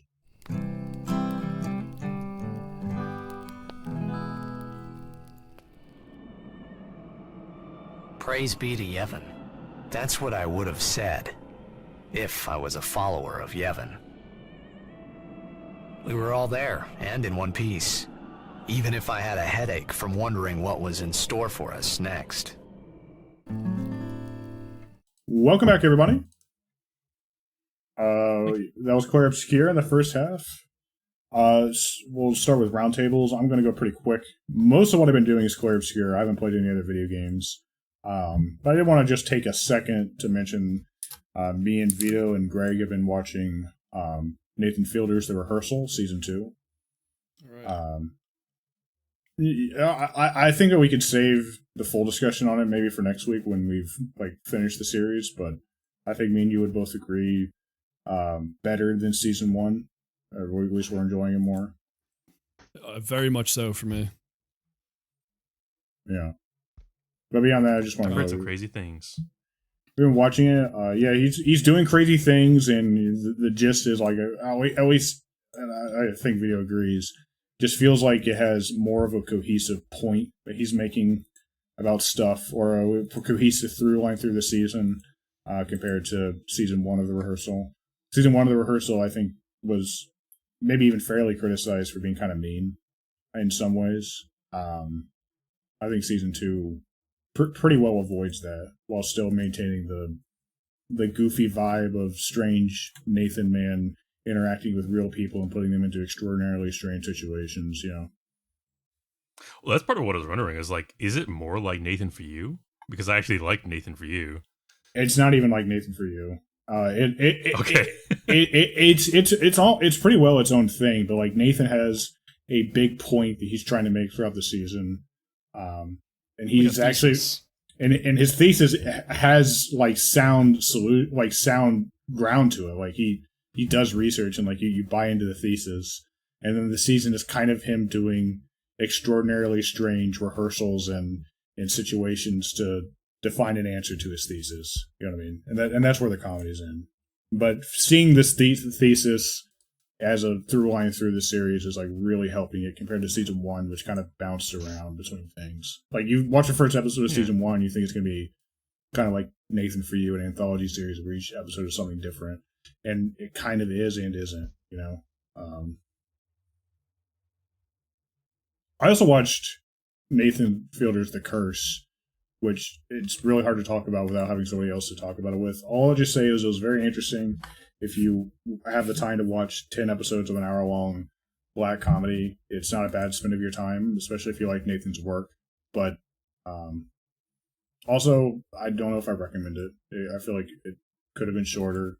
I do love the crazy places it goes to, but can't really talk about that without spoiling anything. That's the one with Emma Stone, right? Yep. Nathan and Emma Stone are playing, and it's a real drama. It's not like doing the normal Nathan Fielder thing, but they're playing a couple who is developing passive homes in New Mexico, I think, homes that heat and cool themselves, and they're trying to get a pilot off the ground for an HGTV show following them doing that. But the focus of the story is much more on their marital dynamic and how that evolves throughout the season. Right. That's all I got. Whoa. John, you have something to share with the rest of the podcast? Yeah, not too much, but the latest Helldivers update has come out. Yeah, fighting on Super Heart of Earth. Democracy. Yeah, the Heart of Democracy, the third faction, which was introduced, I think it was earlier this year. I don't think it was last year. It was the end of last year or very early this year. Yeah. Well, they've broken through and they are now attacking Super Earth directly. So we've gotten new enemies from the Illuminants. I think 3 or 4 of them. New maps. Being these mega cities on Super Earth. They introduced weapon customization. Kind of a bare bones level of it, but they said they're gonna implement more as time goes on. Right now, it's just the primary weapons and just kind of basic stuff like magazine attachments and underbarrels and scopes. But all in all, pretty good update, pretty fun. It's Helldivers is it's one of those games that I could put away for a week, a month, and then just pick it back up like no time has passed. It's just kind of like a Vermintide or something like that. It's just Just fun to point your gun and kill stuff. Or Really smack him with a is. flag. Or smack him with the flag. So that's mainly what I've been messing with. Besides the Expedition. I'm enjoying it a lot. I think the Mega City maps are totally different vibe, and I'm liking playing on them. The Eliminate themselves, is basically just like the Covenant from Halo, which is cool. I mean, I liked fighting the Covenant, but it was kind of funny. Just like when I had that thought, and I could not stop seeing it. Like all the unit types are represented in Covenant unit types. The weapons they use, they throw like energy grenades. They have the melee units with hammers. They have the plasma rifle jetpack guys. Like, yeah, they got it all. But I like fighting the Illuminate more than I like fighting the robots. Still most interested in fighting bugs. That's just me. Well, I think in terms of gameplay, the bugs are primarily melee focused with a few ranged units. The bots are kind of like the opposite, primarily range, and they have a few melee units. And I think the Illuminator is supposed to be that right in the middle. They have range units and they have a number of melee units as well.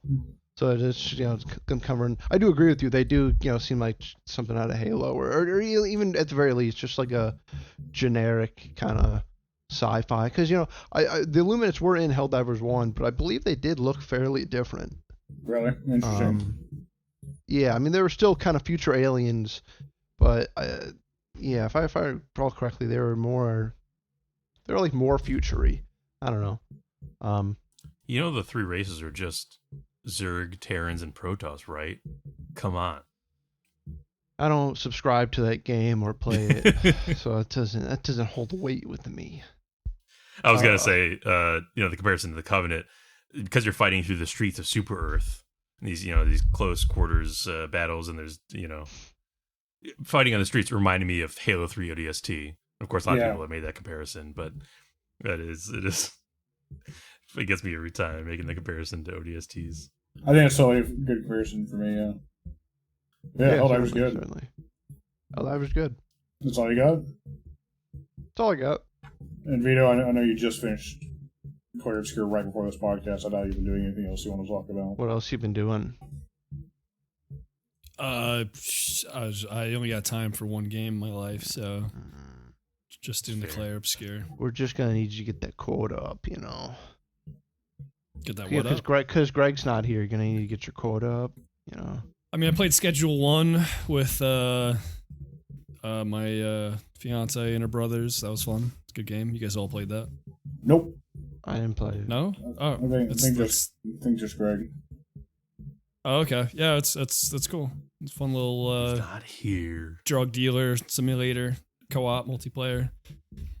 Yeah, we only played a couple hours, but yeah, that's it. I got Clair Obscur, and then I beat it, but now I got to go back and do some of the optional shit, and then I'm on to Doom: The Dark Ages. Yes. All right. Okay. Well, Flask, what have you been doing over the last few weeks or so? I also usually only play one main game at a time, but you guys have given me like 4 weeks. So I have a few. Well, first I'll start with stuff I watched recently. Just saw early screening of Mission Impossible: The Final Reckoning, which is out now. That's what may be the last Mission Impossible movie for a while. I know we've had all our differences on Mission Impossible before. We talked about it on the podcast before. As I've said, I think some of the previous movies, specifically 4, 5, and 6, are a lot of fun action movies. And then the last one before this, Dead Reckoning, was like mediocre to poor, with still some pretty, cool action thrill scenes. This is the second part to that, Final Reckoning. This is a bad movie that has like 1 or 2 good action thrill sequences. Like I think the action sequences in this are better than the last one, but the rest of the movie is bad. Oh, that's a shame. I remember you were very, very excited for this because you talked about the first one during a pod. Yeah, what I was hoping for was that they would see that the reception to the last one was kind of mixed and middling and would really like get it together for this one, but instead they kind of doubled down on all their mistakes in the writing of the previous part, and it just does not come off well. All the dialogue is so bad, and the plotting is like really lame. I see people like it, but again, the only reason I'd recommend it is just for like it has a really cool underwater sequence and a really cool stunt air sequence. Otherwise, pretty bad, in my opinion. Damn, that's fun. Yeah, and this might be it for the Mission Impossible movies. We don't know. Maybe they'll reboot it or something. Also saw Thunderbolts, latest MCU entry. Very mixed feelings about it. There was good stuff in there. Some people are saying it's like a return to form. I don't think it's quite that high. I wouldn't give it that high praise. Legitimately good moments here and there, but most of the plot points I just didn't buy. Like they didn't feel earned. Most of the movie is again kind of filled with the typical MCU jokey, sarcastic, padding that doesn't really inform the characters the way I'd want or plot like it should. But there are definitely moments of like authentic, heartfelt stuff. I just wish there was like more of that. So overall, better than a lot of the other Marvel entries, but still squandered potential, I think. Okay. Yeah. I'm seeing. Wait, Julia Louis-Dreyfus is in this movie. Oh yeah, she's been in these movies before. Right? Yeah, she was being seeded throughout the shows, and then this is her first movie appearance. Oh man, they must be paying her a shitload of money. Yeah, she's a big part of it now. She's gonna be in it. Andor season 2 is over, and with that, the whole shebang.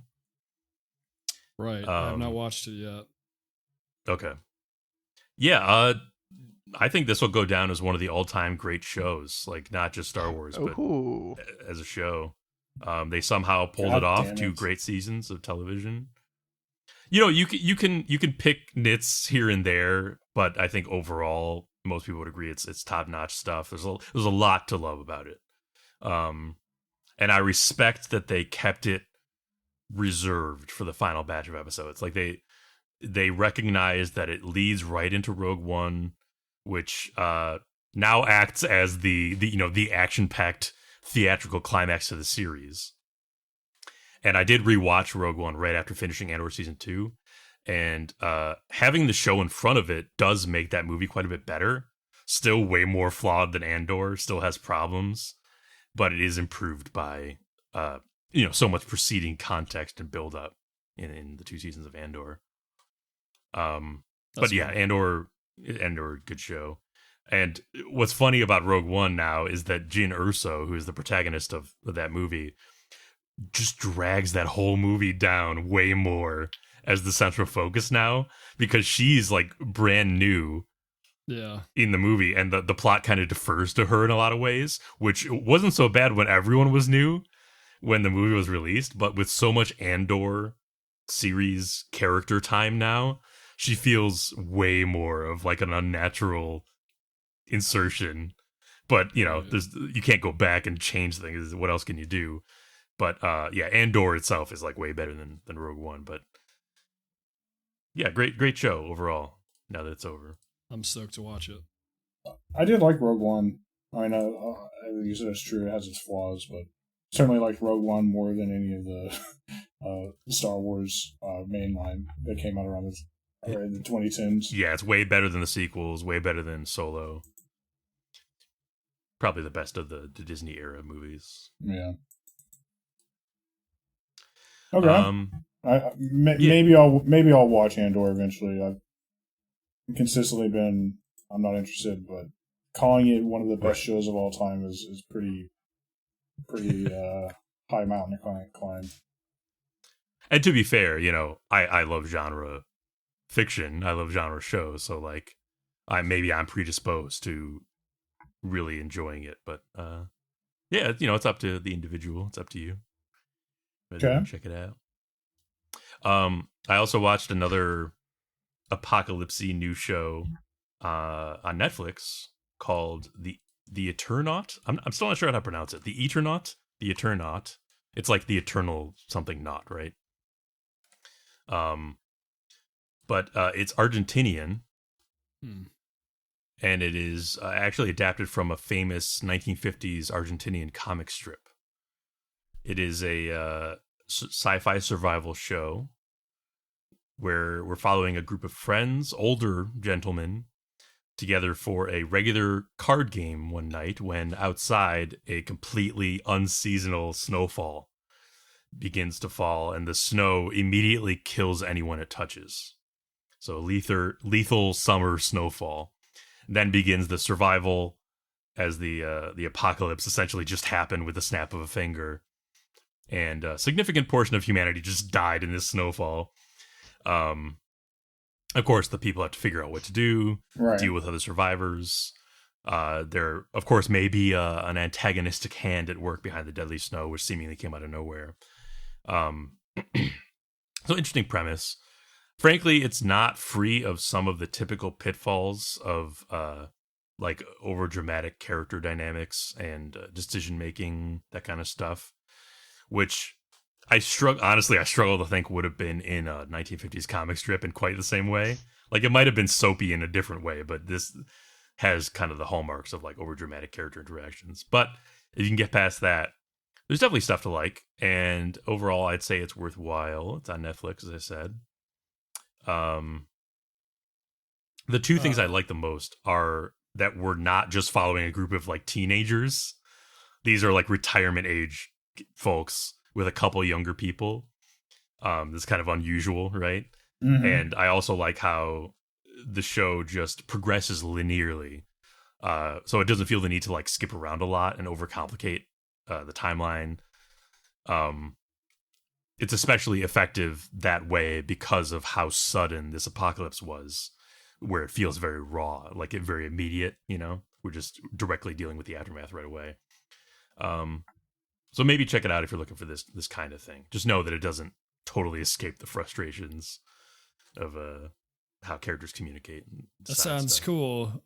This is a one and done season, or there's more show coming up? No, I think they've been confirmed for getting a season 2, and they definitely do set up a season 2. It doesn't. Okay. It ends on there's going to be more for sure. But I think I saw that it's definitely getting a season 2 made. As for stuff I played, I'm sad that Greg's not here, because when I look at the list of stuff I played, it's actually like all dark stuff, and I feel like we're kind of the two dark boys on the what cast. The fuck is that guy's fucking problem? I don't know. I mean, I like dark stuff. Lost in the darkness. Yeah, I'm pretty. Hey, dude, I'm dark. I'm pretty dark myself. You know, I fucking, look at the moon sometimes. Howl at it a little bit.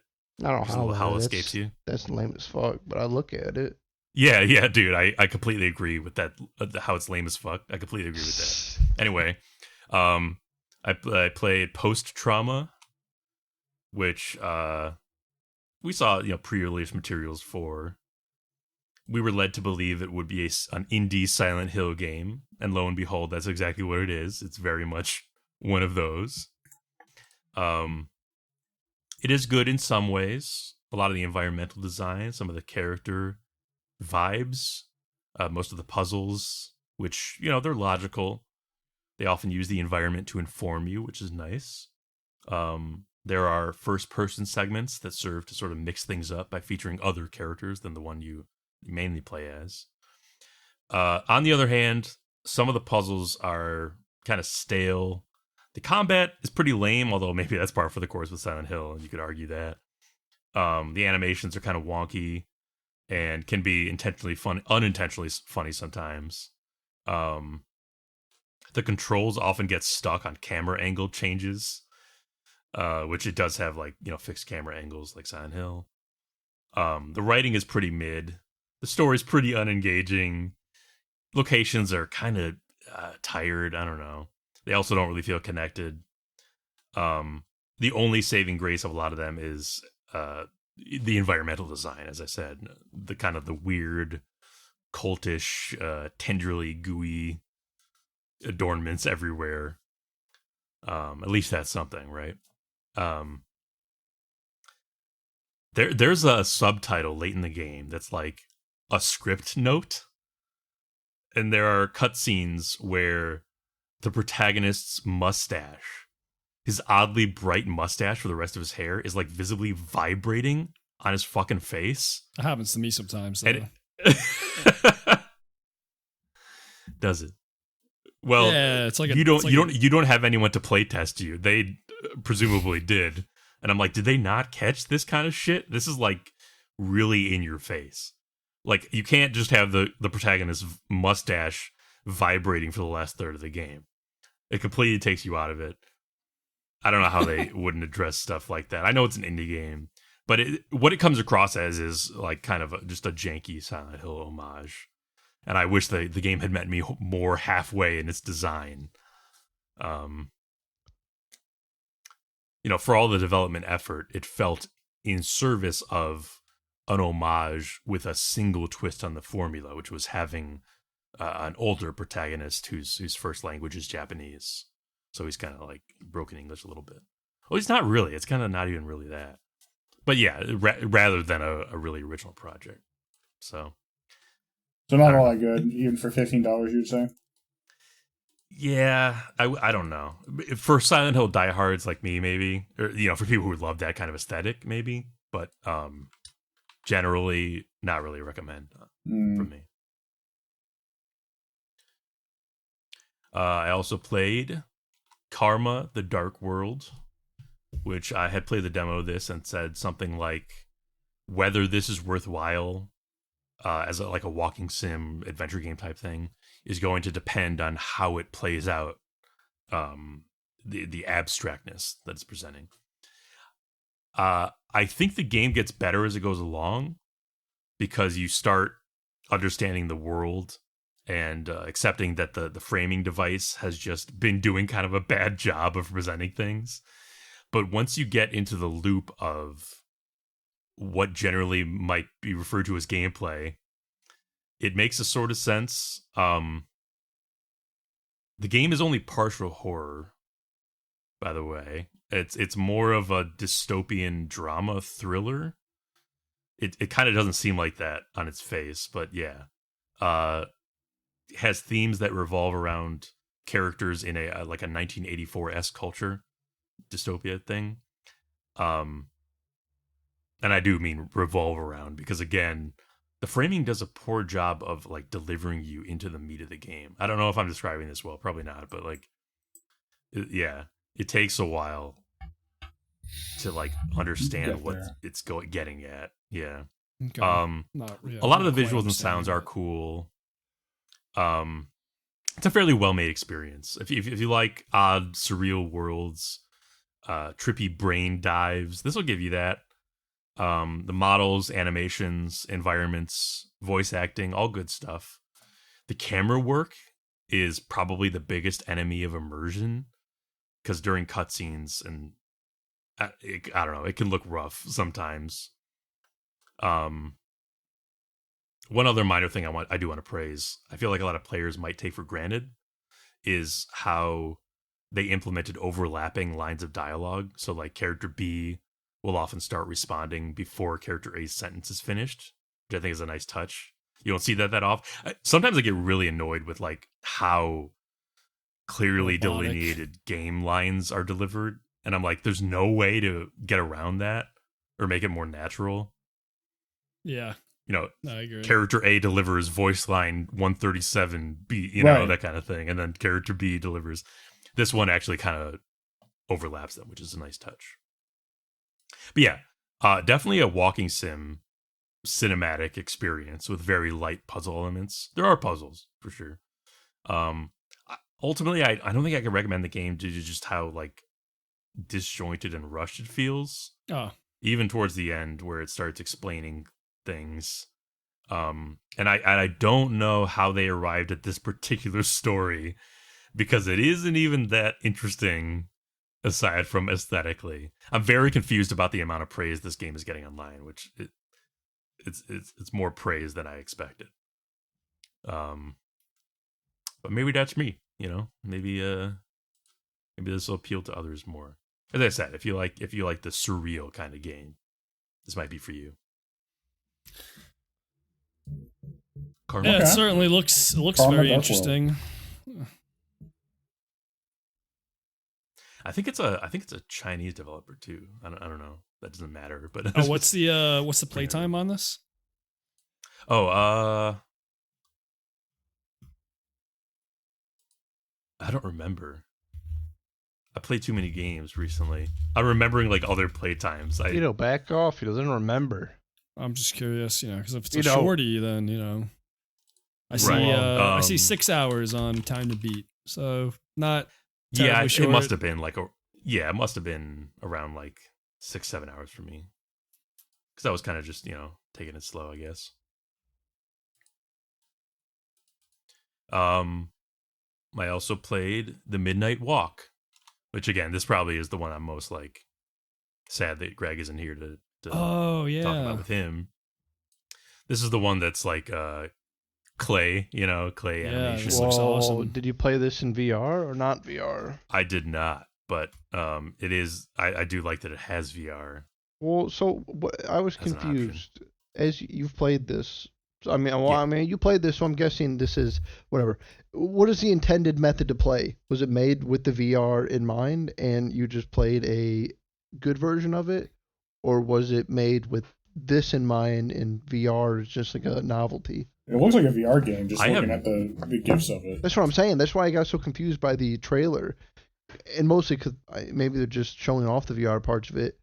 I thought it was going to be a game where they wanted you to play it in VR, and like you could play it, not, but it wouldn't be as Yeah. good. And that's the reason I haven't played it yet. I've just been waiting to get in VR.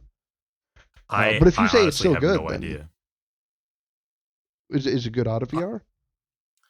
Well, I have no idea what their intention was. I was gonna say like, Well, I don't know yeah. But I'm what saying they though, did you went for. enjoy it though? Mixed feelings overall. Yes. Okay. Yeah, maybe I will play it in VR at some point because like that I would be think I'm still interesting. going to try it. It is first person, it is like not a ton of like gameplay complication, right? So like it makes sense that it's very much designed with VR in mind as well. Yeah, this is the one where it's like, first person, you're some kind of thing waking up and there's a little fire guy, a little pot boy going on the midnight walk together in this dark world. This like fantasy realm of some sort. Classic. Yeah. It really is beautiful. Which, makes it, that's kind of partly why I want to experience in VR because it's so visually, audibly, it has such personality. Very well realized world and characters. Like the devs say, it is all clay crafted. I don't know what the exact. I didn't look into the like production or anything, but it's one of those games where they like definitely did sculpting in the production of this game. Very storybook-esque design to everything, creepy, swirly. Cool. I would say definitely inspired by the works of Henry Selick, which is my jam. The sound, the creaks, the cracks, the fire flares, and the voices, very textured voices of the characters. They got that binaural sound. You want to wear. They even say suggest wearing headphones, which again aligns with VR.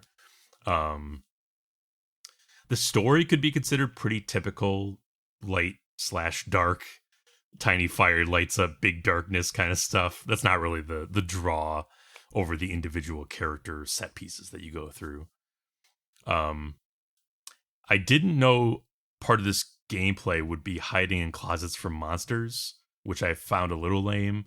But thankfully, most of the gameplay is actually closing your eyes and pretending stuff isn't there. That's a significant portion of the gameplay is just going, nah, you're not real. Like enemies and walls and stuff like that you can just make disappear. I actually don't know how they handle that in VR. I guess you just click the button to close your eyes. You just gotta close your eyes in real life. You close your eyes in real life, yeah. It detects that. That would be a cool thing to be able to do, to make it so it detects whether you have your eyes closed or not. No thanks. That's the first thing you need to make the advertisement things work. Oh yeah. You're not looking at the ad. please open your eyes and continue consuming. We have detected. No. It's not there. It's not there. No, it's definitely still here, and you need to watch it before you can resume your gameplay. Yeah, a lot of the game otherwise is using your little burning potboy buddy to solve puzzles to open progress. Not terribly complicated. You're here for the world and the freaks you come across. And there are some freaks, which is good. Is this game worth the asking price of $35 to $40? That's how much it costs. It's like 5 or 6 hours long. But for how handcrafted it feels, like artistic, I'm leaning towards no. If you're not sure, you should probably pick it up down the line when it gets reduced a bit. But I also think as a piece of art, it might very well be worth that much to you. So I think it's up to the player how much this is your thing. And yeah, the VR mode is a definite value add, so maybe that's a reason to pay so much for it. But I'm leaning towards no right now. And one last thing I wanted to mention about it, which is I ran into a minor annoyance early on where I stepped over a tiny ledge, like a door threshold, and it turns out that path was progress, and it wouldn't let me go back to explore the other available path that was actually a dead end. So I had to restart the game to collect the missable item on the dead end path. And after that, I was much more careful about, stuff like that, paths from then on. So I just want to warn, it's one of those games where you can miss stuff by just going the wrong way that's accidentally progress. It will block you off. So that can happen a lot. So just, fair warning. Damn. I will watch out for that. Yeah. My recommendation is maybe pick it up on sale in a little bit. And I remembered that I had one last fucking game to talk about that I finished recently. I did play Labyrinth of the Demon King, which I think a bunch of people were, in our group. Greg actually was playing that at some point too. Another reason why it would be great if he was here, but he was playing that. Yeah. Greg, where are you? I'm starting to hate him now. Yeah, I too hate him now. He's playing Fortnite. The fuck?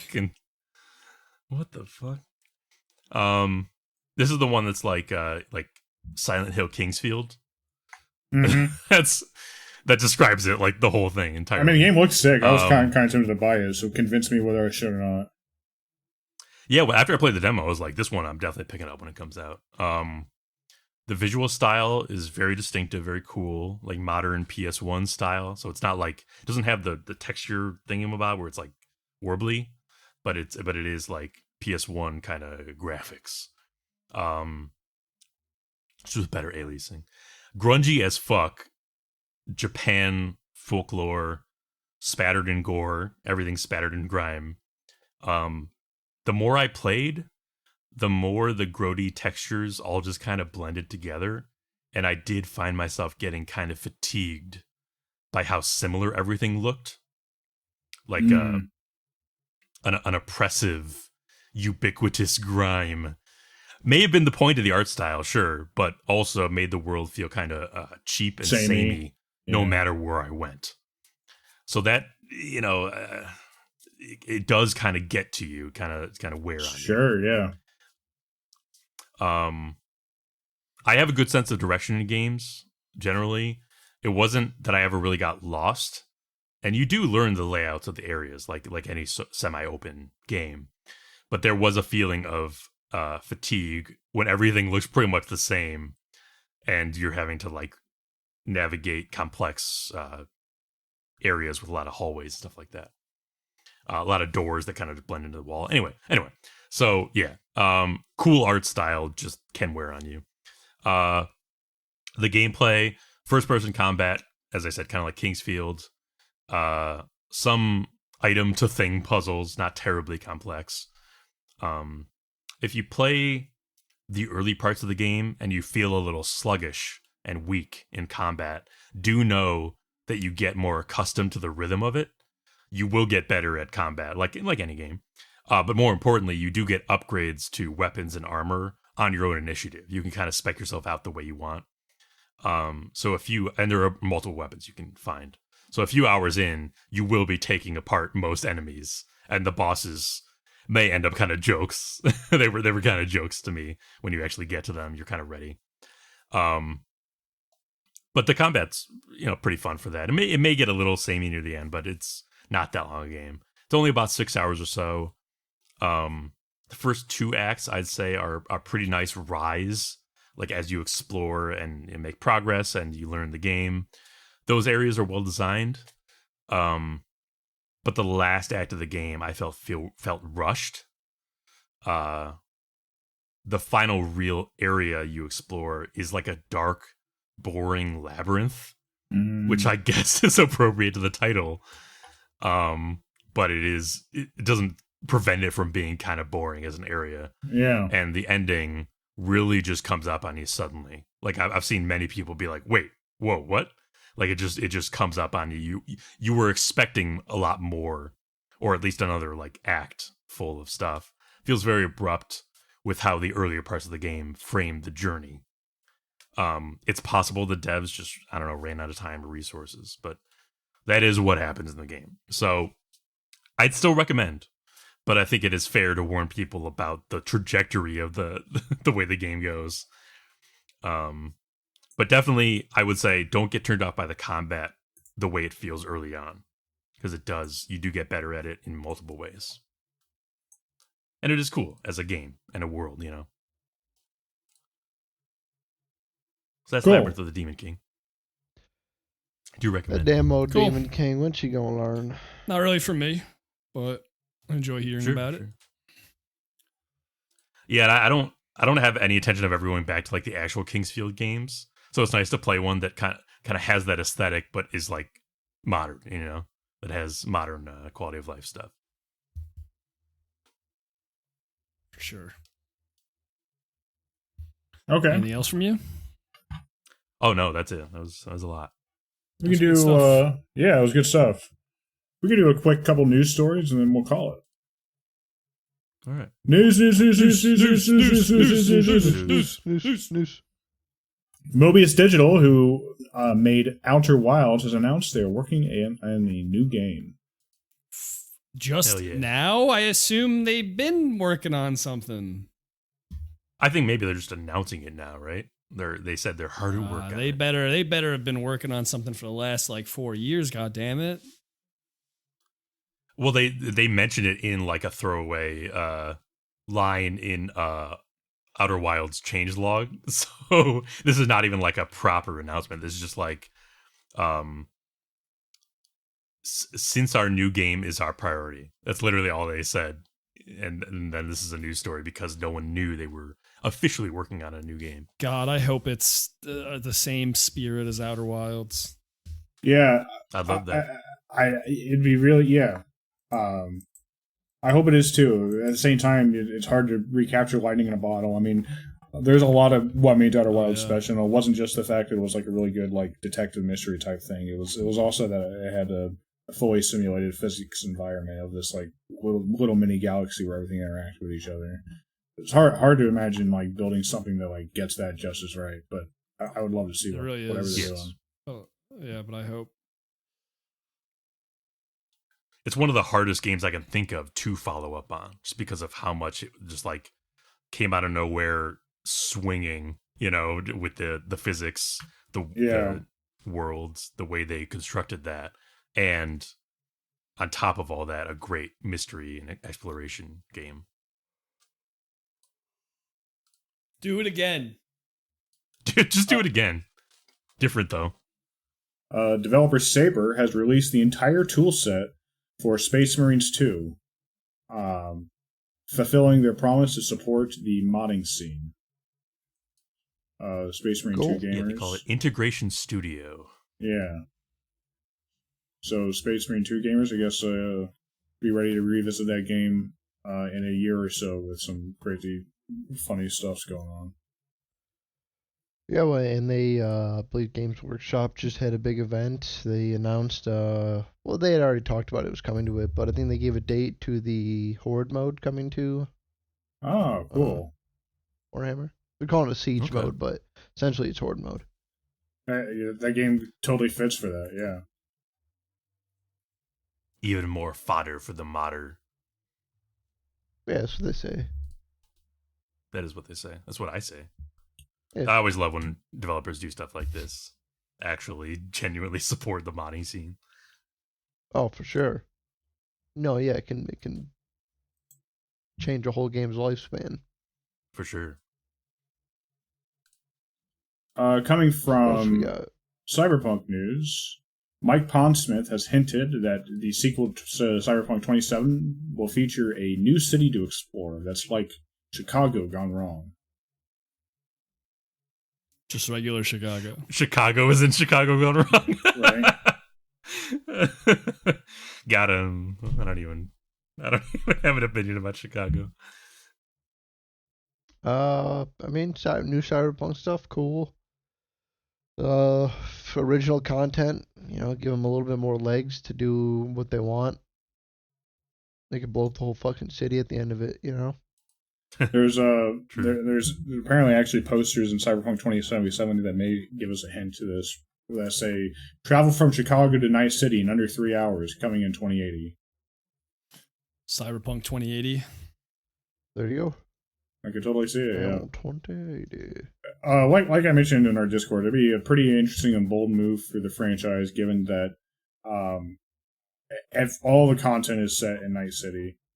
You're given like a couple paragraphs about what might be happening in the outside world, but that's about it. So, and in that respect, I'm excited to see them have I guess an open sandbox to kind of vibe in.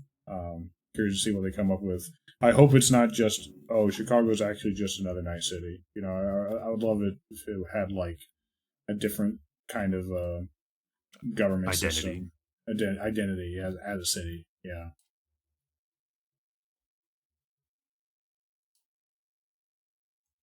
Finally, you guys know that Bungie was working on Marathon?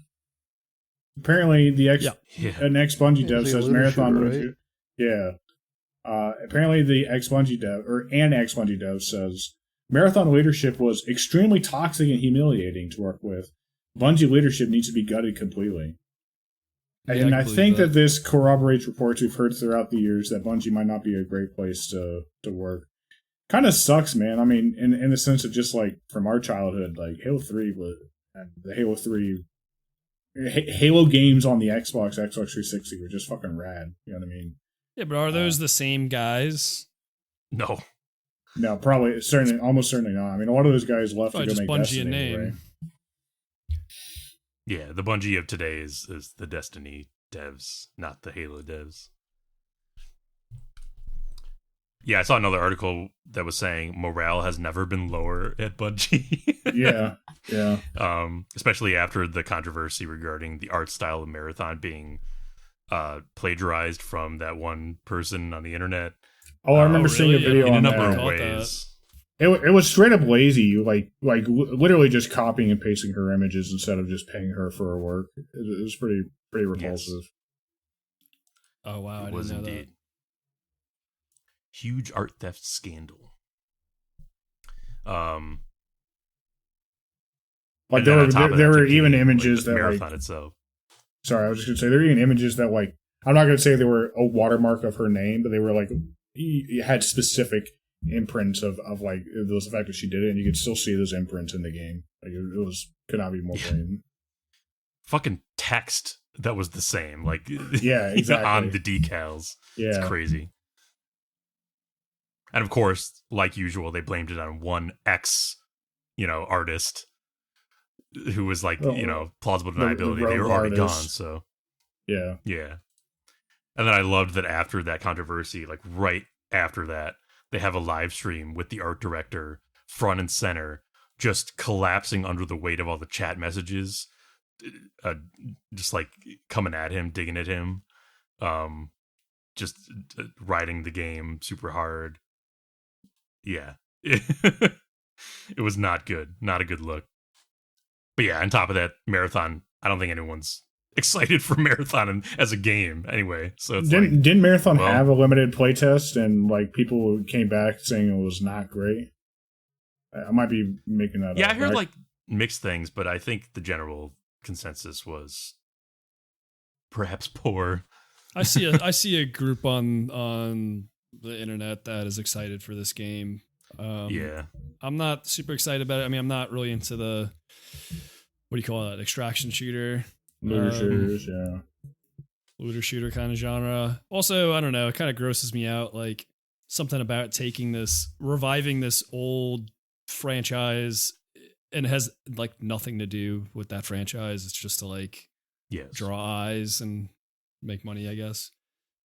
If you want to know about Marathon, go watch Mandalore Gaming's series of videos on those games, and they're all connected.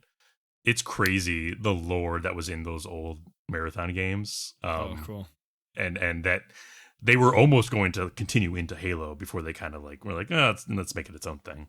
But yeah, the fact that all these years later, a completely new team of people is trying to capitalize on the name, basically. I have no idea that I have no expectation that they would have any interest in, genuinely trying to capitalize on the lore of the rich history of the storyline. Yeah, it's more just that, we have this brand. For an extraction shooter. Not that this matters at all, but just to reinforce your point, there are like in-lore direct connections between Halo and Marathon, but they're kept pretty well at the Easter egg status, you know what I mean? Like, yeah, doesn't really matter for anything, but it just shows you how tight they were mentally. I'm still waiting for the Mandalore Gaming video on Halo so that he can point all those out in detail. Yeah, it'd be cool to see. But yeah, go watch those. They're very interesting. That's all I got tonight on news, roundtable topics or otherwise. Clair Obscur certainly was a big thing in our minds, and Flask especially managed to do quite a few other things in the last few weeks. I'm honestly intimidated because next week when Greg's on and has been on the podcast a month, he's gonna like just have so much to talk about. So look out for that next week. Greg's massive roundtable that I'm promising you without having talked to Greg. Unfortunately, we do hate him now, so like we won't respond well to all his topics, but he'll definitely have something to say. Right. Well, it's going to be pretty rough. We'll just boo him. Right. Well, with the last word of the evening, I'll give it to Vito, the man who beat Clair Obscur just in time for this podcast. Yeah, I mean, like I always say on this podcast, we don't do this for we don't do this for today. We do this for what the fuck is the line? Those who like you always say. Caught me so off guard. What is it for those who something tomorrow? And just end Folks, it right there. For those who something tomorrow. What the fuck is the line? It's so hard to remember. Wait for tomorrow. For those who listen to us a few days from now. For those who email us at brokencampfire@gmail.com. Right. For those who watch Flask's video, an email comes. At youtube.com/brokencampfire. Watch Flask's video. Yeah, it's that. Yeah. You really didn't remember that, Vito? Nah, it slipped my mind. I don't know. Okay. I just played the game too. Oh, it's how did I forget all that? For those who in the podcast. We salute you.